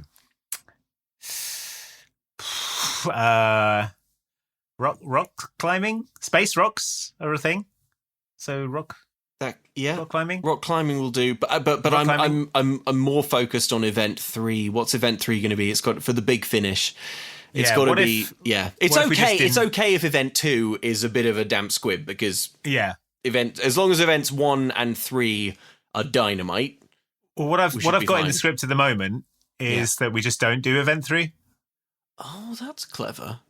Could we... Wait, hang on. Why don't we put it in the script that we don't do events 1 and 2? Hang on, there's something wrong with the backspace key, though. Why don't we not do this movie? Oh, my God. Yeah, the script writers are next scene green screened into Maui. I cannot believe that the second challenge in this Space Teen contest... It's 30 indoors. Seconds of bouldering. It's not like they are on the moon. It could be a race. It could be a foot race on the moon. It could be a zero gravity bouldering event. They could boulder up the top of this impressive dome in which that they're in. Gravity could be like changing every 30 seconds to be like super gravity or no gravity. But it's just normal. It's just regular. It's like an activity you would do on a leisure holiday. Yeah, and not a good one. No. You'd be like, well, I thought this was supposed to take 45 minutes. Yeah, I paid £20. I just went up the wall. I can only go up the wall once. So, it's now just Cassie, Zenon, Margie and Bronley in the competition. It's time to climb. Yeah. The teens are also excited. Get it ready to watch some teens climb. Yeah. Margie is complaining about the climbing outfits and how ugly they are. Dasher says that she thought girls were supposed to have evolved past that. And Margie says, just because I'm macro smart and mega independent, there's no reason for me to bury my beauty. Which is, I think, the best line in this movie. It probably is. Apart from, I think it's wrong to go to the moon. I think Margie there's a line right near the end of this movie that I think is also pretty good, and that's also Margie's. Margie's stealing the show. Yeah. But it's not a hard show to steal, so... Yeah. Also, it's not a show that anyone wants. So, it's not really stealing, it's more sort of... It's more taking it away. It's more like someone left the show on the wall outside the house with a post-it saying free on it. The council is picking this show up in 3 days, but if you want it before then... Yeah, she's not so much stealing the show as she is, like, upcycling the show. Yeah, Cassie gives a little speech to the girls about how even though they're competing, their friendship will always be more important, but unfortunately she is still dressed like Space Wario, so it's hard to take her seriously. So the climbing starts. Margie and Bronley are way ahead in the big climb. Zenon appears to be lagging a bit in her climbing lane, but then a wisp comes. And she can't reach her handhold because it's been subterfugiously moved by Pat Number. I'm not sure if it has. We saw him do it. I know, but I think that she is still yet to deal with the handhold that he moved. Oh, she's just that bad at climbing. Yeah. But it doesn't matter because she's levitated halfway up the wall by a wisp. This wouldn't work. So, like, Xenon's reaching for this thing and she can't reach it. Like, the problem isn't that she can't reach. Like, if the wisp just grabbed her wrist and sort of, like, just yanked it up further than she could reach, then she would just be sort of holding on with one hand to this hold thing. To just, like, wrench her arm out of its socket, pull it off. Maybe the wisp is just trying to pull her arm off. But anyway, this is a brutal assault. So anyway, the wisp helps Zenon, and Bronley sees this happen. Now wisp-assisted Zenon and Bronley are in the lead. This isn't over yet, says Pat Number. Cassie and Margie still have a chance to get ahead, especially if Zenon should slip and fall. And then Zenon gets to the... Yeah. She's like on her way down now, and she gets to the sort of moved handhold, but doesn't fall. She just sort of climbs past it. She sort of climbs past it and is fine. And Pat's like, damn! And then Cassie and Margie are both eliminated from the competition. Yeah. So 50% of the competitors got kicked out because they couldn't climb up a bouldering wall very fast. Yeah. From the Galactic Teen Supreme contest. I know. So suddenly Bronley kicks off massively. He yells that Zenon cheated, and then later in Pat's office, the two of them square off. Wait! Whoa! Hold on, Mr. Number. I want to lodge a formal complaint.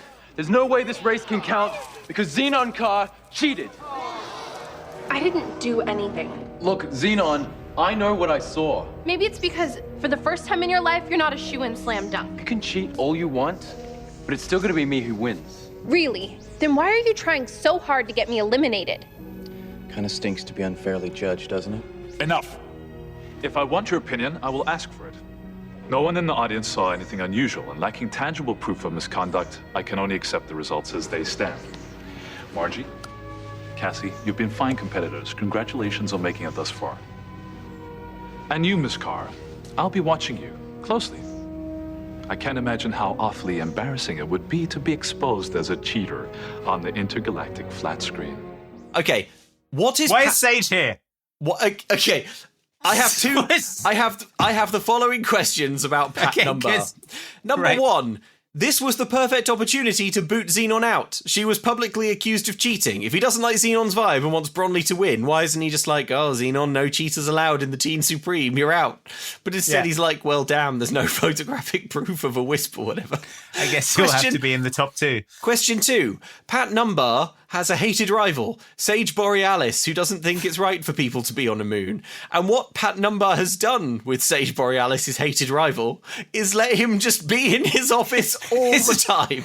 But moved him into his office. He's like, apparently, moon activist Sage Borealis now lives in Pat Number's office. Sage Borealis. And, like, observes all his secret meetings. Sage Borealis is like... just sitting in on all of Pat's meetings. There's a scene coming up later where Zenon goes to find Sage Borealis and he's in Pat's office going through his secret files. Going through his files. And it's not even like anything sneaky happens. It's because Pat Number, having captured hated moon activist Sage Borealis, put him in his office and then left. And that's the end of moon activist Sage Borealis.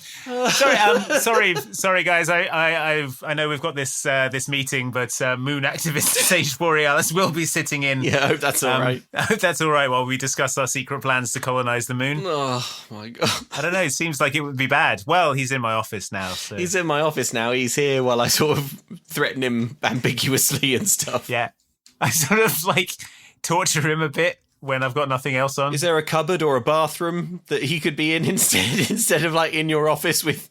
Because also Pat puts him in his office and then Pat leaves. So Sage just sort of wanders around the office looking at everything. But this scene when Bronley and Zenon are arguing and Sage Borealis is just like getting involved. Yeah, he's like, an argument in my office. He's like, hey, well, for my money, I don't think we should be on the moon at all. And it's like, damn it, Sage. I'll tell you what me and my friends think, and that's that it's wrong to go to the moon. It's wrong to go to the moon. Okay, so anyway, Zenon's still in. Later, Margie and Cassie quiz Zenon on what exactly went down. Zenon admits that whatever helped her, the Wisp, might be the same mysterious thing that helped her in the pod race. Margie is furious that Zenon is willingly accepting a massive advantage, and she says she wants Zenon to quit because of her magical advantage. Cassie also looks a little upset that Zenon is accepting Wisp assistance.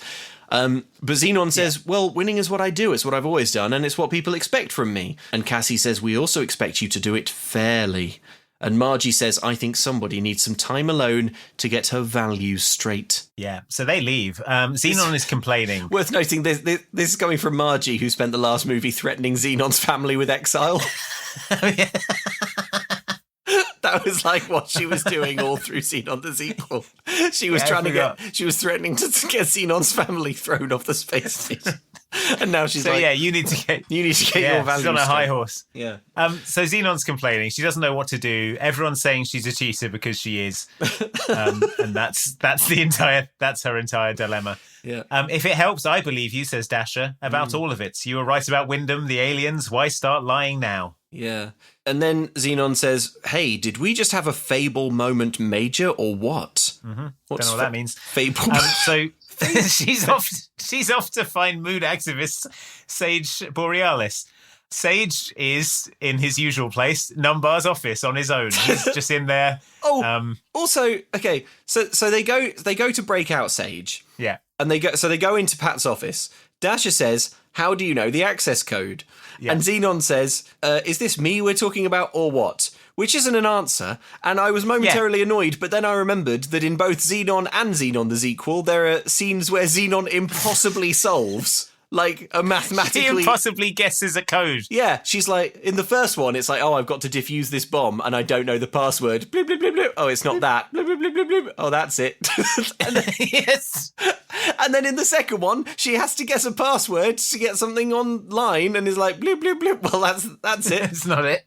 Blip, blip. Oh, wait, it was that. That's it. Yeah, so this is, I think, an unremarked upon superpower of Zenon's. Yeah, that she just knows passwords. Yeah, I just think it's so wild that Pat Numbar is conducting all his business from an office in which he also has an imprisoned boy. And he's imprisoned the boy so that the boy does not become aware of what he's doing. And can't make trouble. So inside the office in which he's locked and is left unsupervised, Sage is looking at a plan for the lunar community of tomorrow with horrified wonder. Yeah. Coming soon, the lunar community of tomorrow. So Zenon comes in. I mean, to be fair, he's looking at this blueprint and going, "Oh my god, a moon community!" And then Zenon comes in. He's like, "Check it out, a moon community." And then it's on the wall. Yeah, he turns around and points to the same image. The same thing is framed on the wall. So Pat Numbar is like, "I'll do Moonstock. No one needs to know that it's stage 1 of my secret plan to colonize the moon." Mm-hmm. Now, here's what I will also do. I'll put a big piece of concept art of my moon village up on the wall of my office. And then the only person who cares about this, Sage Borealis. Moon activist Sage Borealis. I'll lock him in. To make sure he's like Clockwork Oranging him. Like there's nothing for Sage to do except look at the plans. This has got... Oh, God. So this is what Moonstock is really about, he says. A permanent settlement up here, and we're the beginning of it. So what, I've written. So what? He says he's trying to steal the moon, which is really choice. Yeah, Okay, wait. We have to hear it. We have Are we going to clip it? We're going to clip it. We have to clip it. It's so good. All right. Numbar's trying to steal the moon. Oh, yeah. He'll declare squatters' rights because he was the first one to put down roots up here. Wait a second. I thought Neil Armstrong was first. Oh, well, he left. Numbar won't. Wait. Neil Armstrong, the first lunar landing, that was around here, wasn't it? Not too far away. The Sea of Tranquility. Why? I I just have a feeling, Major, that someone there is trying to reach me. But you can't go out into the moon. It isn't safe. I'll be Mondo careful, don't worry. So, squatters' rights. He'll declare squatters' rights. Neil Armstrong was here first, but then he left. Before he could have had the moon. Forsaking his squatters' rights to the moon. If only Neil Armstrong had been like, I'm not leaving. This is Houston. Come in, Neil. We'll bring you back home. Over. I don't think so. I don't think so. I don't think so, Houston. I've got squatters' rights to the moon. Damn, he's right. This is Houston. Damn, he's right. Over. Now, as we've covered, humanity hasn't gone to the moon in any meaningful capacity, so why have we drawn... I'll tell you what we'll do. Before we go to the moon, we'll draw up the legislation around squatters' rights on it.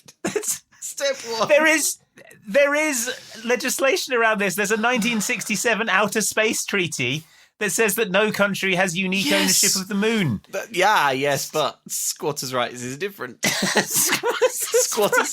If you can go to any country in the world and stay there. And no, but you have to be the first person there. Well, what about Neil Armstrong? He left. He's the first person on the moon, but then he left. Yeah. If you leave, it's fair game. I'm so pleased that how well Pat Numbar fits into the Zenon tradition of villains that have the most dog shit plan you've ever heard. Like, I've got squatters' rights to the moon. Why didn't they just make his plan to strip mine the moon, to frack the moon, to harvest its resources, to turn it into a cheap theme park like Futurama? Burn a Pepsi advert onto it with a laser so you could always see it from Earth. Yeah, anything. I don't know. But what Pat is actually trying to do is make it so that he legally has residence. He's allowed to build... Pat, nobody asked for your passport when you went there. Your squatters' right, just stay there. You have but if anyone else shows up on the moon, you're not going to be able to go, I have squatters' rights. Because they'll be like, well, now I have them. Because I'm squatting in your moon base. I'm building a condo over on this part of the way moon. Squatters' rights work, Pat, is that the person squatting has the rights. So someone could come along and squat on your moon, and then they would have the moon. Squatters' rights. Okay, I think the script writers were landlords and were trying to evict squatters while this was happening. They're trying to raise awareness of squatters' rights. It is. I can't imagine an issue that is further from the minds of Disney Channel watching kids. Children talking about squatters' rights. Squatters' rights. The thing is, you cannot give them an inch. You cannot. You've got to patrol those properties. You've got to put bars on the windows. They will get in by any means. Let me tell you, the council are not going to do you any favours. They're on their side. Mm-hmm. How do we get through to the kids? Oh, I know. We'll write a Zenon. Oh no, no one watched it. So, is it because we made it about a parable about clamping down on squatters' rights? Could be. I wish that Philip Reese Chowdhury had squatters' rights to Protozoa. Oh, but I think he does. Anyway, so Pat's plan is to just sort of not leave the moon and glue himself to the moon and I guess starve to death. Build a house around himself. And then die on the moon. I don't know. But Zenon remembers that Neil Armstrong's landing was somewhere around here, wasn't it? She has a feeling, Major, that someone there is trying to reach her. Yeah. You can't go out onto the moon. It's not safe, says moon activist Sage Borealis. Yeah, and Zenon's like, well, how about this? Yeah. Here I go. So she's being Mondo careful, don't worry. So she heads out onto the surface of the moon. In a spacesuit, don't know where she got that from. Yeah. Let herself out of the unsupervised airlock and onto the moon service. Yeah, I probably wouldn't have this teen festival with its unsupervised airlock. I mean, probably guard that at a teen festival. What kind of parents are letting their kids go up to? At one point, when they all get on the space van, it's mentioned, they're all getting on the space van, braving adverse weather conditions to go up to Moonstock, and it's like, I'd tell my kids they can't go. You can't go to Moonstock. They won the tickets there as a prize. So. Oh well, there you go. Can't. So Zenon steps out into a what you charitably could call a cutscene from a PlayStation 2 game. Command and Conquer cutscene. Yeah. There is a very brief amount of moon hopping, though, on a sort of real set, which looks kind of okay. I don't know. Yeah. Anyway, she gets to the flag in the Sea of Tranquility. And when she gets there, she speaks to no one aloud. Mm-hmm. She says, "I've been feeling as if the Moon Mist and I are supposed to meet here." Mm-hmm. A real line of dialogue. From a real movie that got made. Zenon gets no reply and is about to give up when all of a sudden a voice shouts, "Halt right there, sister." Some vaguely Celtic music plays and a green punk woman materializes. Yeah. "I'm Selena, goddess of the moon," she says. She looks like sort of Susie and the Banshees tribute act. Yeah. Yeah. Or like it's very sort of noughties punk. I don't know why. I don't know what's going on. Selena is mad that Numbar made her look frumpy on the posters for Moonstock. She says that word around the galaxy is that Zenon is a girl that gets things done. What? Things like getting humans off her surface so she can get back to living in peace. Why is she talking to Zenon? Why isn't she talking to Numbar, the guy who's hosting the festival on her surface? Yeah. Also, okay, so in Disney's sci-fi franchise, an actual magic moon goddess is telling Zenon that she wants humans off the moon. Mm-hmm. And what she's been doing is weather. Yeah. Why not do all of this weather on the... Why can the moon goddess do earth weather? Maybe you think it's all to do with gravity. But then how did she do the snow in space? Why isn't she doing this on the moon? Why doesn't she speak to someone? Why doesn't she speak to the president? Why doesn't she punch a hole in the wall of Moonstock? Yeah. And then as everyone starts suffocating, she says, get off the moon. Get off the moon. I'm going to close the hole up. Yeah. But if you don't get off the moon in the next hour, I'll punch another hole in Moonstock. Get off the moon. I, Selena, the moon goddess, got here first, and as such, have squatters' rights. Have squatters' rights. The council can't do anything to oust Selena. You have to respect that. I feel like she's going about this in a very roundabout way. She's like asking a teenage girl who is nothing to do with the organisation of this moon condo to get everyone off the moon in the next hour. But on the other hand, it feels so futile to quibble when what's happening is an actual god is conversing with Zenon and being like, "Hey, I'm a magic god from magic." Yeah. In this sci-fi film, I'm magic. I'm a magic moon goddess. I'm causing weather on Earth. It's not even like it's not even ambiguously like, oh, there are sort of forces on the moon. Like maybe she's a kind of alien so advanced that to us it appears to be magic. She's just like some kind of precursor race. It's nothing like that. She's just like, hello, I'm a green punk. I'm the literal god of the moon who's a green punk for some reason. But on the plus side, she does then start killing Zenon with gravity. She starts crushing Zenon to death with gravity, which is pretty sweet. Here's the other thing about Selena, the magic moon goddess. She's not very nice. No, she's super mean and wants to kill Zenon. Things are gonna get a whole lot uglier unless you convince everybody to get gone. Nobody's gonna listen to me. My best friends aren't even speaking to me. Boo-hoo. My best friends aren't even speaking to me. Do you really think I care? It's up to you to get everybody off of me before next Earthset, or else. What are you doing? Gravity glitch. Do you dig it? So, why does Selena look different than she did in the dream? Why is she so horrible? Yes. I say, kill Selena the moon goddess and take her precious moon from her. Like, she's too powerful to be allowed to live. Yeah, I mean, who's to say where her whims will take her next? If she can, like, cause... I presumably has caused many deaths on Earth with all this weather stuff. Probably, yeah. There's no way that no one's died for all these tsunamis and tornadoes and floating cows. Why on earth would anyone see all that and think... I bet the moon's pissed. Oh, yeah, no, it makes no sense. But also, if they did find out it was Selena the moon goddess, they would be like... Nuke the moon. Okay, we need to blow up the moon. We need to nuke like the moon. in that Cheetah Girls song. Yeah, attack the moon is the duty of every human to it's attack the the duty moon. of every human to kill the moon. That's what it was about. You see, it's all part of the connected universe. So Dasha pops up briefly behind Zenon from some sort of crater side hatch. She saw this whole thing. We briefly check in with Commander Plank and Aunt Judy. They're trying to find a place to park. Fine. So Zenon and Dasha want to head home to the space station, but Xenon's gizmo is broken and they're lost, and they're only at 30% oxygen. Yeah, the two of them are suffocating. So Dasha's like, what are we going to do?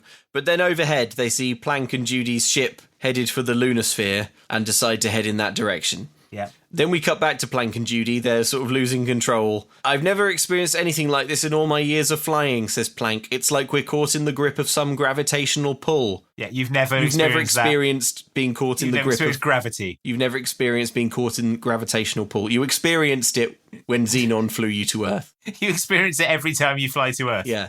So they crash land some distance from the lunar sphere. Zenon and Dasha are now at 15% oxygen. Yeah, they make it to the base. They're saved. But wait, they can't open the airlock because Dasha didn't override the lock when they left. So now we get a scene of a suffocating Zenon and Dasha banging fruitlessly against the door of the space station. They're going like, help us! We're out of air! It's like a scene from an alien movie. It's horrible. Also, but annoyingly though, they're running out of oxygen and Dasha starts shouting, we're out of air, and then huffing and sighing really loudly and annoyedly. And it's like, you're burning oxygen, Dasha. Conserve. But suddenly the door opens. It's moon activist Sage Borealis. He was about to come looking for them with backup air. Zenon says, I thought you thought it was dangerous major to go out on the moon. And moon activist Sage Borealis manfully says, a guy's got to do what a guy's got to do. Zenon is crushing on him now, on Sage. Borealis hard. And who wouldn't? You were right about everything, she tells Sage. We've got to get everything off her surface before the next Earth set, or we're going to face destruction eruption. I know it sounds macro crack up, but it's true. Yes. As they walk through Moonstock, which Sage can apparently walk freely around now, Zenon says that he was right. How did he get out of the office? I don't know. Oh my God. So she says that he was right. The moon's not supposed to be developed. Sage is wearing a see-through plastic raincoat like the sex droid in Blade Runner. Okay, the thing that's so good about his sex jacket... It's so thick. You can hear it crackling loudly over his microphone. It's like overriding his dialogue. Yeah, it is. It's like he's trying to speak, but he's like, here's the thing, Zenon. I don't need to know for sure whether the moon goddess really believes it or not. Because then it's like the rest of Sage's dialogue. It's indiscernible. Zenon, I think it's wrong to go to the moon. Oh, man. Okay, so Zenon asks Sage to calculate how long they have. Then over the PA, Zenon and Bronley are called to the stage for round 3 of the Super Teen Extreme 2054. For the fucking stupid teen contest, which is pod racing and rock climbing. Zenon finds Margie and Cassie, and they all make friends. She tells them that something inky extreme is going to happen unless she can get all the help she can get. Yeah. Oh, we learned that the climbing event was called the Saturn Scramble, so that's why it's based. Yeah, sort of scramble, like Saturn. Why didn't you call it the sort of Borealis bouldering? Oh, because of Sage Borealis, who you hate. Mm-hmm. Don't want to put him in people's minds. So at the competition, Zenon admits to Bronley that it wasn't her who cheated, it was Selena, the moon goddess. She was helping me. Bronley fairly assumes that Zenon is having some sort of mental breakdown talking about a moon goddess who helped her. You're trying to psych me out again, he says angrily. This isn't about you, says Zenon. Everything is about me, says Bronley. Yeah, but suddenly outside the window, the moon goddess Selena has wandered up to the window and starts using gravity on Bronley Hale. So Bronley collapses in agony, his legs shattered. Why does she have to walk around in a physical form? I don't know. Look through the window also, at people. It doesn't seem that she can get into Moonstock. She can just sort of lurk at the windows. But she's just pressed up against the glass. She's non-corporeal. So she sort of points it in and does gravity. What's this? Shouts Bronley as his legs buckle. Another one of your little tricks. So he thinks Xenon's doing it. Zenon walks over and also gets caught in the AoE gravity spell, which seems not useful to Selena because Zenon is supposed to be her, representative. Yeah, supposed to be helping get people off. But the mischievous Selena is just indiscriminately killing people with gravity. As they struggle away, we see a pipe burst from gravity. Mm-hmm. Zenon and Bronley rush the stage, and in an extremely choice scene, Zenon explains to the assembled teens that a real magic moon goddess needs them all to leave the moon or she'll kill everyone with gravity. We've got to hear this, right? Yeah. Something has come up that makes it virally unsafe for us to stay here on the moon, so we need to create a calm but urgent evacuation plan. I'm really not going to tolerate this. Well, you have to.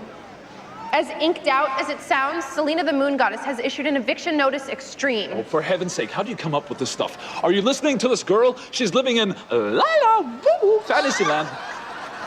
I'm telling the truth. Oh, really? Well, why don't you offer us some proof? Well, Miss Carr? Selena, now would seriously be an opportunity major to offer an assist. I want to be alone!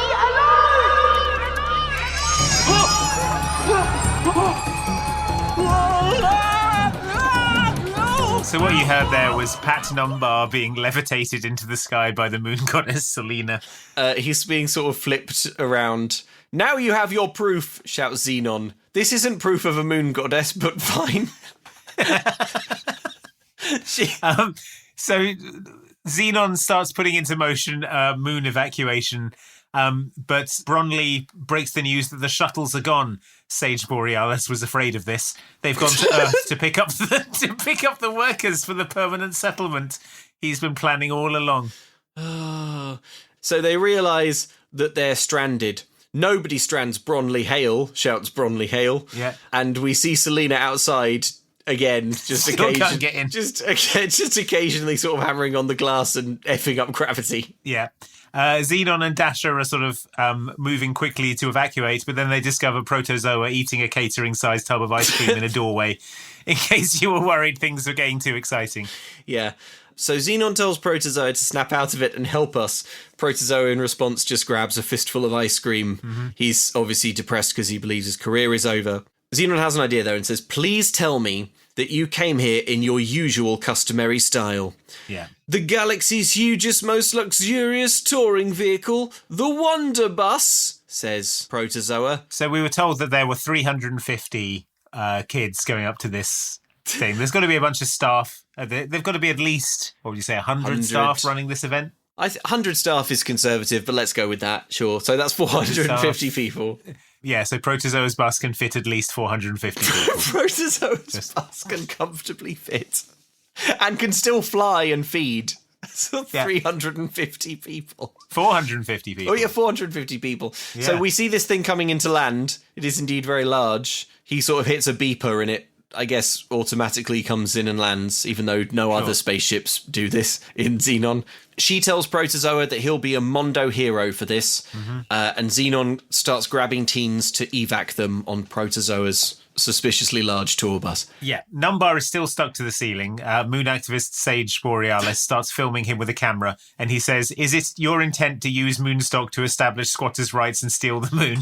And because Pat is stuck to the ceiling and is going to be killed with gravity under duress, he says, yes, I did that. I did. He says, I did it, now get me down. Little unspecific, but fine. Yeah. In the cafeteria, everyone is evacuating. Sage has tied a line to himself. There are sort of ropes all around the cafeteria. Protozoa is welcoming people onto the magic bus or whatever it's called. Yeah. Make yourself at home, he says. The falling gravity has affected his accent. It's going up and down. It's getting real wobbly here. Yeah. Suddenly, the Earth set deadline is up. Or so it seems. But I don't think it is. No. I'm not sure what happens, but gravity reversed. turns Suddenly off. Gravity turns off. Luckily, the remaining teens are all secured to this tether line, so they don't bump into the ceiling, I guess. I don't know. It seems like once they get onto Protozoa's bus, gravity is normal. So stupid. So, yes, we see Pat Numbar try to sneak onto the shuttle. His security guy tells him it's women and children first. Everyone except him. But apart from that, the evacuation is complete. And then moon activist Sage Borealis says, we have 6 minutes to get rid of this dome for some reason. Why do they have to get rid of the dome? I don't know. Also, okay, you're going to see quite a lot of this moon base. Picture, you know what? It actually looks a lot like the Crystal Maze, if you ever watched the Crystal Maze. Yeah. So imagine a dome in the centre, and then a fairly significant sprawling... outbuildings. Yeah, like outbuildings and stuff. I would say that the dome is maybe 30% of the total. Yeah, it's about a third of the total. Of the total real estate of the moon base. Yeah. But for some reason, the kids all say, we have to get rid of the dome. I don't know why. Selena could probably do it in 1 second by killing it with gravity rays or something. Yeah, but no, they have to do it themselves for some reason. So Margie, Cassie and Bronley, they get in their space cars. They're pod racers. Yeah, they all fly straight up. Zenon as well, sorry. They deploy grappling hooks that are in these cars for some reason. Yep. And then they try to pick up the Moonstock dome, except Zenon misses with her grappling hook. She circles around and tries again.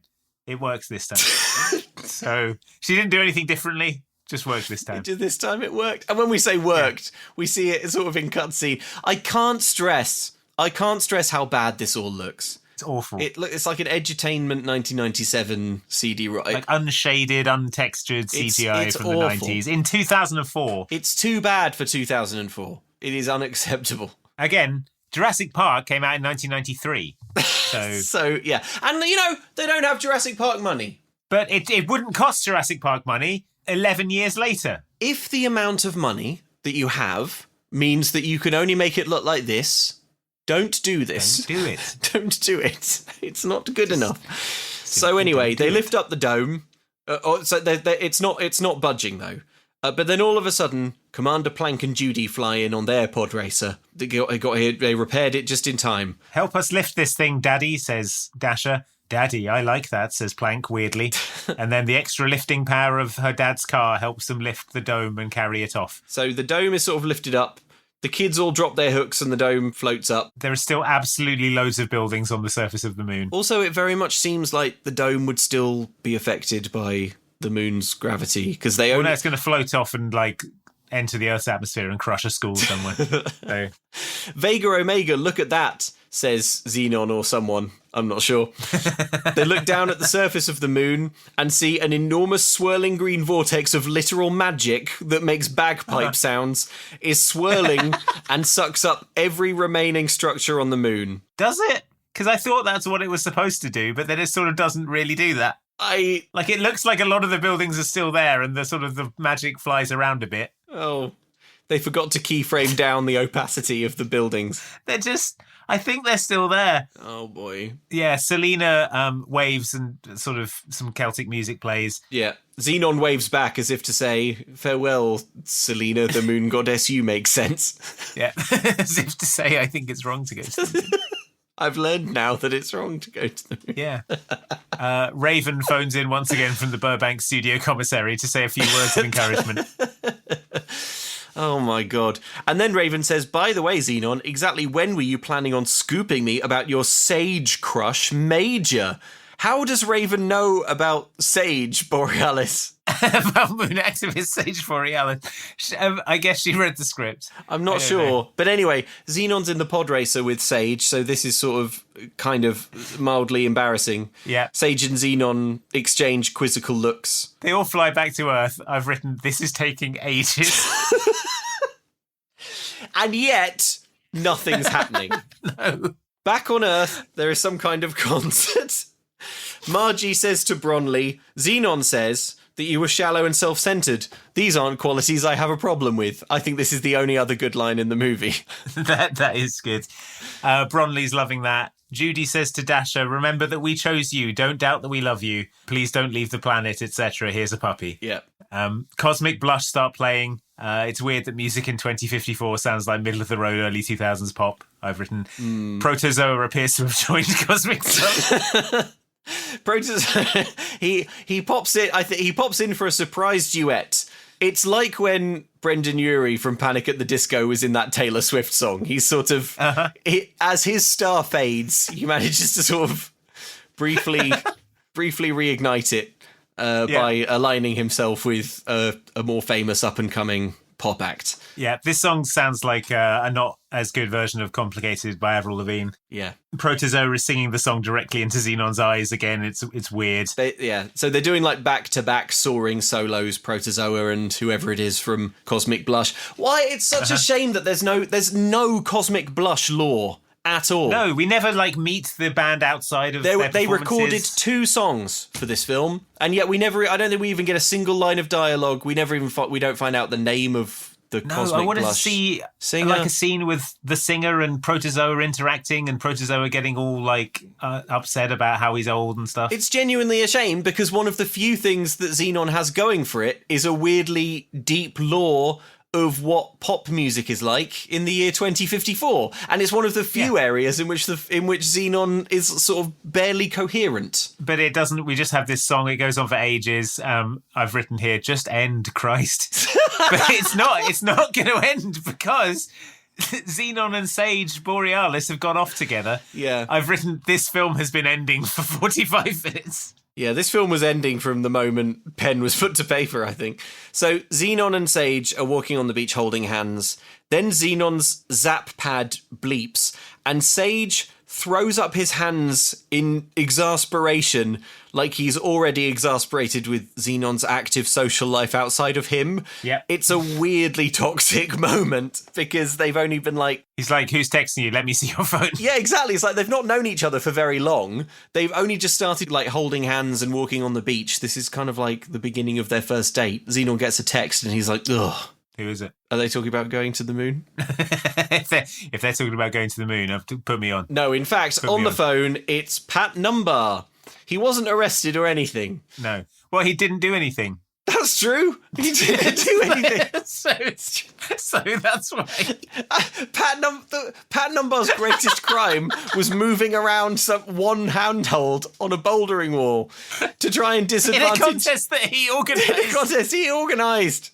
He's like, the contest that I'm completely in charge of isn't going the way I liked. Time to start sabotaging a bouldering wall. And by sabotage, I mean I'll move one handhold and then Zenon will just sort of climb. Why is the Wisp helping? Why does the Wisp care about the teen extreme super? All the Wisp wants is everyone gone. Teens who are disqualified and don't make it through to the next round do not leave the moon. It does not matter to Selena the Moon Goddess's plan whether Zenon is in the Supreme Teen Extreme 2054 contest. No, it couldn't matter less. It's not even like, if she helped her in the race, then she would be in the moon so she could help. It's like the losers went to the moon as well. Yeah. They just got there last. But they stay there. Margie and Cassie are disqualified in bouldering, but they're still there. They help. Still they help on with the moon, the evacuation. And they've probably got more free time to get people off the moon. A lot more free time. Also, why is Selena at this point a sort of helpful wisp who flies in to sort of help Zenon with a handhold, and then later turns into a sort of green angry punk who does killer gravity magic? Why the first time as she appears in Zenon's dream does she look like Dolly Parton? Different. It is maddening. It's baffling. So many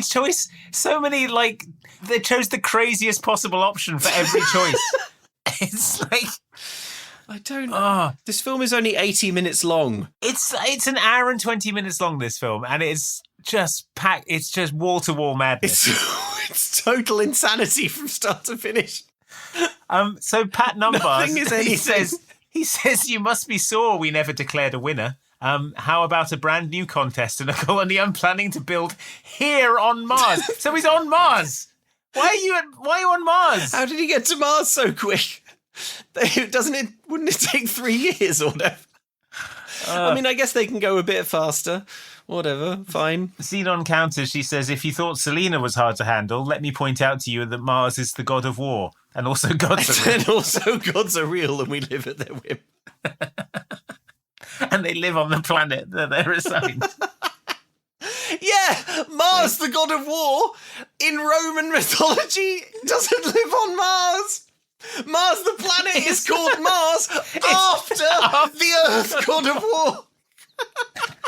Well, maybe he moved there afterwards, because let me tell it's like if you moved to Westaway Lane, you'd be like a sort of enjoy the I'd enjoy it loads more. Mars, the god of war, doesn't live on Mars. This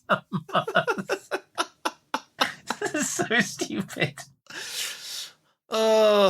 Anyway, Zenon hangs up saying, some people never learn. Moon activist Sage Borealis says, and you do. And Zenon says, definitely. I think learning to be open to new experiences is the macro best part of growing up. Yeah. And they gaze up at a peacefully undisturbed moon and kiss. The end. Yeah. Not one lunar condo or Big Bang burger in sight. They wouldn't have been visible. There is, however, presumably, a big swirling green vortex. And probably like 30 bodies. They're like Everest corpses. They're just sort of There's no way no one died in that. They're unrecoverable. They just have to stay there. They just have to stay there. And then we get zoom, zoom, zoom over the credits. Yeah. Which, I mean, there isn't... Okay, this film has a new protozoa, but it does not have a new protozoa song. This is bad. No. So maybe Philip Reese Chowdhury got a little bit of residuals or something. You think Philip Reese Chowdhury gets residuals from Zoom, Zoom, Zoom and The Galaxy Is Ours? Maybe. I don't... Andy, I don't think that's the case. What I will say is that Luke and I, we paid extra for 24-hour delivery for Philip Reese Chowdhury's cameo because we wanted to give him more money. Yeah, because he's awesome. Because he's great.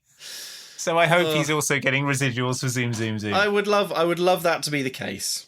Anyway, that was Zenon Z3. That was Zenon 3. What a stupid movie. And that was the last Zenon. That was it. That killed Zenon. That killed... This unfortunately was the fatal blow to the Zenon franchise. This is the bullet in Zenon's skull. It unfortunately at this point became too stupid to live and crumbled, and they never made any more. I'd love them to make one now. Yeah. And maybe try and right some of these wrongs. But they'd probably f*** it up. Oh, God. I'm going to build a colony on Venus. Oh, no, a sexy woman. The sexy woman the Romans knew she lived here. Her house is on Venus. Oh, God, this is so stupid. Anyway, yeah, that was Zenon 3. If you've watched it yourself and have thoughts about it, tell us them. If you've watched it yourself, you can email I'm so sorry. The podcast, can'tcookpod@gmail.com. Yeah, I would... Please bring us your Zenon treasure. We love it, we love it, we love it. Yeah. Before we say anything, thanks to everyone who wrote in to inform us that in the flurry of nonsense names in Cheetah Girls, we missed ones that were real. It turns out it was a trick, and just because one of them was called Jackal Johnson, it doesn't mean that Rodney Jerkins and Babyface were not also real music producers. They're very influential and responsible for that Destiny's Child sound that we all loved so much in the early 2000s. We did not put enough respect on the names of Rodney Jerkins and Babyface, so we would like to issue a formal apology to both of them. We are sorry about that. Yeah, Rodney Jerkins, Babyface. Boy, I've spent a lot of time on their Wikipedia page now, and yeah. Mm-hmm. Yes, we have educated ourselves. Yes. Okay, I have some Cheetah Girls treasure for you, Andy. May I bless you with it? Yes, please. I want to read you this email, Andy, from Cashin, which is also about Cheetah Girls, the lasting impact of the Cheetah Girls. This is amazing. Luke and Andy, while this may be more appropriate for a comment on Cheetah Girls 2, I'm writing in now because the lasting legacy of the Cheetah Girls in general was recently highlighted during the Olympics. The US women's national soccer team apparently adopted the absolute bop that is Strut from Cheetah Girls 2 as their walkout song for their campaign to winning gold, and there are multiple videos of the team partying to it after securing gold. Defender Tierna Davidson said in an interview, "We were trying to decide what our new walkout song would be, or the last song we play before we leave the locker room for warm-ups, and a few different options were thrown out, and that is the one that stuck, and it certainly raised the locker room to new levels, and so I think it's a bit of a special anthem for the team now."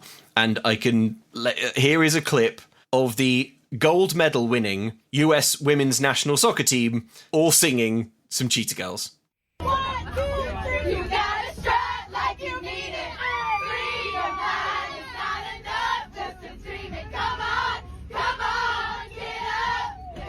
Cashin says, personally, I can also say on a road trip of any considerable length with my friends, there will come a time for Disney karaoke, and you know that Strut, Cinderella, and Cheetah Sisters will feature on that playlist. Cheetahs forever, Cashin. Thank you very much for that email. That is amazing. How relevant and timely of us to have done Cheetah Girls, just as its legacy is being celebrated by Olympians. Almost as if we planned it. Almost as if we caused it. Okay, let's not. All I'll say is this: US women's team, you're welcome for the gold. Yeah. For the gold. all I'll say is this: enjoy it. You earned it. You earned it. Hey, look, all we did was get the ball rolling. God. No, that is extremely good, and I'm glad that the Cheetah Girls has had some sort of lasting legacy that isn't just a dog in a hole. The dog in a hole. Brilliant. Yeah. Okay, thank you so much for listening. If you want to get in touch, again, momcan'tcookpod@gmail.com. Let us know your thoughts on Zenon 3, if you have any. It's hard to believe that you do, listeners. That you do, or that you can articulate them in a way that isn't just screaming in sort of incoherent rage. Yeah, I've struggled to put it into words. Yeah. If you can, email us and let us know about them. Yeah, or just mash the keyboard in incoherent rage. That's also fine. Yeah. If you feel like you can't get enough Mom Can't Cook in your life, maybe you do feel that way, then we have extra bonus episodes that you might be interested in. If you go to patreon.com/extra helpings, you can sign up for our Patreon, where we have bi-weekly, is that right? Every 2 weeks. Bi-monthly. Every 2 weeks. Yeah, every we put other out Monday. a bonus episode on the off weeks from this podcast, where we are recapping the Disney Channel original series, So Weird. It's really fun. Yeah. I think it is. I have so much fun recording it. I love listening back to the episodes. They are an absolute riot. We just did one where Blake Lively's brother gets turned into a courgette. And I'm not even making that up. It's so good. It's awful. Yeah, it's brilliant. It's so much fun. So yeah, hop on that if you're interested. There are other Patreon tiers. You can check them all out at patreon.com/extra helpings. Andy, what DCOM must I watch next? I'm glad you asked, Luke. We're going to watch 2001's Jet Jackson the movie. Hell yeah. We haven't seen this one. No, it is, again, a movie version of a long-running Disney Channel TV series, which we have seen no episodes of. Bring it. So the following description may not make much sense to you. All right, I'm ready. Jet decides to quit Silverstone and lead a normal life. On the day of his last episode, he is hit on the head with a prop, and in his dream, he is Silverstone. He is the only one who realizes that this is a dream. That's it. That's the whole... That's it. Okay, we are going to piece this together. Uh-huh. This is our Da Vinci Code. Yeah. We'll figure this out. Picture me and Andy running around the Vatican. Yeah. Sort of smashing statues and going through old books and stuff. And finding a number on the back of Joey Lawrence. Yeah. It corresponds to numbers on the other Lawrences. Yeah, that's it. You have to line the Lawrences up in age order and you can read a cipher across their faces. They triangulate to a smart house. Yep. Oh, man. The secret wife of Jesus Christ is Marnie. It all comes together. So Jet Jackson the movie. It looks like a kind of spy thing. It looks fun. Yeah, it'll be good. Okay, thanks so much for listening, everyone. We will see you next time for Jet Jackson, whatever that may turn out to be. Yeah. But in the meantime, let me say this: Vega Omega. It's wrong to go to the moon. I think it's wrong to go to the moon. My friends think. Me and my friends think it's wrong to go to the moon. But I can say why now. It's because Selena the Moon Goddess will beat your ass. It's because Selena the Moon Goddess is a sort of capricious, murderous, vengeful sprite.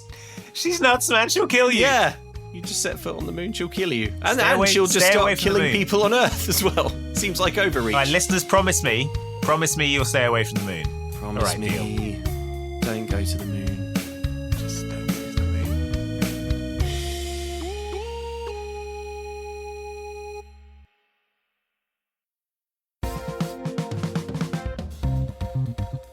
Andy, have you got those new ideas for manufactured pop bands for me? Yes, so here at Chef de Cuisine Records, we're always pushing the musical envelope. We're trying to come up with like the newest sound. Yeah, what's next? The newest experiential thing. So we've got like basically a big pool of musical talent to draw on. So I'm just going to like randomly assign people into bands. Yeah, go for it. Give them a gimmick. Yeah, okay, do cool. it. So the first one, I thought this band could be like we'll fly them through some cosmic rays and just see what powers they get. Oh, that's good. Yeah, that's fine. And we'll call them the Fantastic Five. Yeah. So that's going to be Philip Stevens, Freddie Moore, The Monk, Hef, and Andrew Noble. So if you guys could all just report to that jet, we'll be just flying you through some cosmic rays shortly. Yeah. So get ready. You remember Alvin and the Chipmunks? Oh, do I? What about? Well, get ready for Bad Alvin and the Bad Chipmunks. They will be Jamie Langford, Adam Steele, Red, Cara Dennison, and John Sharplin. They are bad chipmunks with very bad attitudes. I love it. I mean like real nasty chipmunks. Dark. Yeah. Chipmunks. Exactly. Okay. That's good. Yeah, green lit. Okay, Luke, picture it. Banjos. Oh, good. Moonshine jugs. Oh. Washboards. Yeah. Appalachian hill folk are hot right now. And the newest band to bring that sound... They've never been hotter. Yeah. To bring that sound to the mainstream... Yeah. It's going to be Brandon Plesh, Robin Jane, Z-Man, Smash Savannah Burger Boys and Girl, and Clint Hannah Lopez. If you would like to report to the back room, you'll be assigned your instruments there. Several banjos, few washboards, so just take what you like. Yeah. The following musicians will be wearing legally distinct dead mouse heads. Love it. And you're now a sort of dead mouse collective. You'll be called Live Mouse. Blake Quinn is teething, Paul Stevens, Snowy Owl, and Decom Lover. You are now in Live Mouse. Please react accordingly. Okay, Luke. Yeah. K-pop. I don't know what it is or what the K could stand for. Kites, maybe. Ketamine. Kite pop. I think it's ketamine. Okay, you'll be on ketamine and flying kites. Yeah. Who needs to sleep? Hannah Kirchner, Liz L, Ruby Tuesday, and Tim Craven. Please report to the front desk where you'll be assigned one kite and one ketamine. One ketamine. What does the J in J-pop stand for? That's the other thing I'm not sure of. Jazz. Yeah, okay. I'm pretty sure. The following musicians are now in a jazz pop band. Ethan Lappin, Moist Drippings, Louise Lola, Clarky the Bearded Coach Driver, and Mike Cavanna. You are now all in a jazz pop band. So I think that's probably going to be like how it is in La La Land. Yeah. That's exactly it. Yeah. Okay, those bands are all going to be very cutting edge, but you know what the opposite of cutting edge is? That's right, Regency Society. Oh, love it. All of the next 5 of you will be all part of a Regency band. You will gather in the assembly rooms and share gossip about the goings on in society, and you will make smart matches with aristocrats. So that is Danny Boyer, Ma H, Sakari Montonen, Nerdazoid Sean, and Vicky Jones. Sewer workers. Okay, here we go. Yeah, that's our hot new concept. You're all sewer workers in this band. You will do songs about working in the sewers. You'll do songs about being up to your waist in excrement. And, well, that's the first song. We're yet to think of a second, but I'm sure it'll come to us. Business Corgi, Will Thomas, Ash, BC, and Shane Ente start working on those harmonies for the big chorus, excrement brackets, it's up to my waist. I love it. Okay, next band is going to be called Escapology. Ooh. They will all escape from a milk jug full of water during their show. Cool. Please report to the front desk for your milk jugs. Jack Fabian, Crescentia Shea, Michael Olsen, Danny Capp, and Ethan Pearson.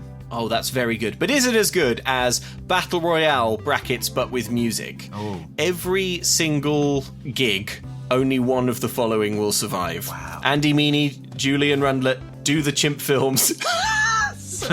Do the chimp. We'll get to it.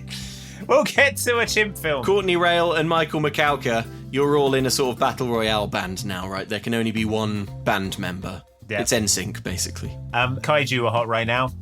So our next band, you will sing, but also use radiation to grow to enormous sizes and sort of rampage through cities, destroying everything that you come across. That's going to be Jackie, Matt S, Matthew Cowan, Christoph, and Andy. You can decide amongst yourselves who has to be Mothra. Ryan Medema, Elizabeth Colmastro, E.T. and Beanpole, you're going to be in a hot new band that I call Global Get Down. I will be issuing you with animal masks, and we've already got the first single worked out. It goes, We go all around the world. We go all around the world. This sounds familiar. Have we done this before? I don't think so. I feel like this is an original idea. Okay. I feel like this is an original chef de cuisine records thing. The thing is, I'm trying to get sued by Jackal Johnson, Andy, to be completely honest. I mean, I think it's going to work. I feel like it's going to make us rich, and yeah. I just have a real good feeling that that's how it's going to work. I'm married to Jackal Johnson's lawyer. Next up, Jordan Peele's girl band. It's Alan St. George, Jonathan Villa, Sarah Mattix, Angel Beat, and Rory James. Everything will appear normal at first, but there will be sinister undercurrents that will only become more prominent as the band goes on. Oh, that's good. Okay, how about this? Alternate universe, Blink-182. It's Rue Killer, Hypermole, and Jeebus Piers Jones. You'll be sort of like Blink-182, but from like a sort of different dimension where things turned out very differently. Are the songs the same? No. There's their Coldplay songs. Worse. They're Coldplay songs. Much worse. Yeah, they're Coldplay songs. Okay, good. So yeah, if everyone could just report to the front desk, be assigned your musical equipment. We will see you at the Grammys.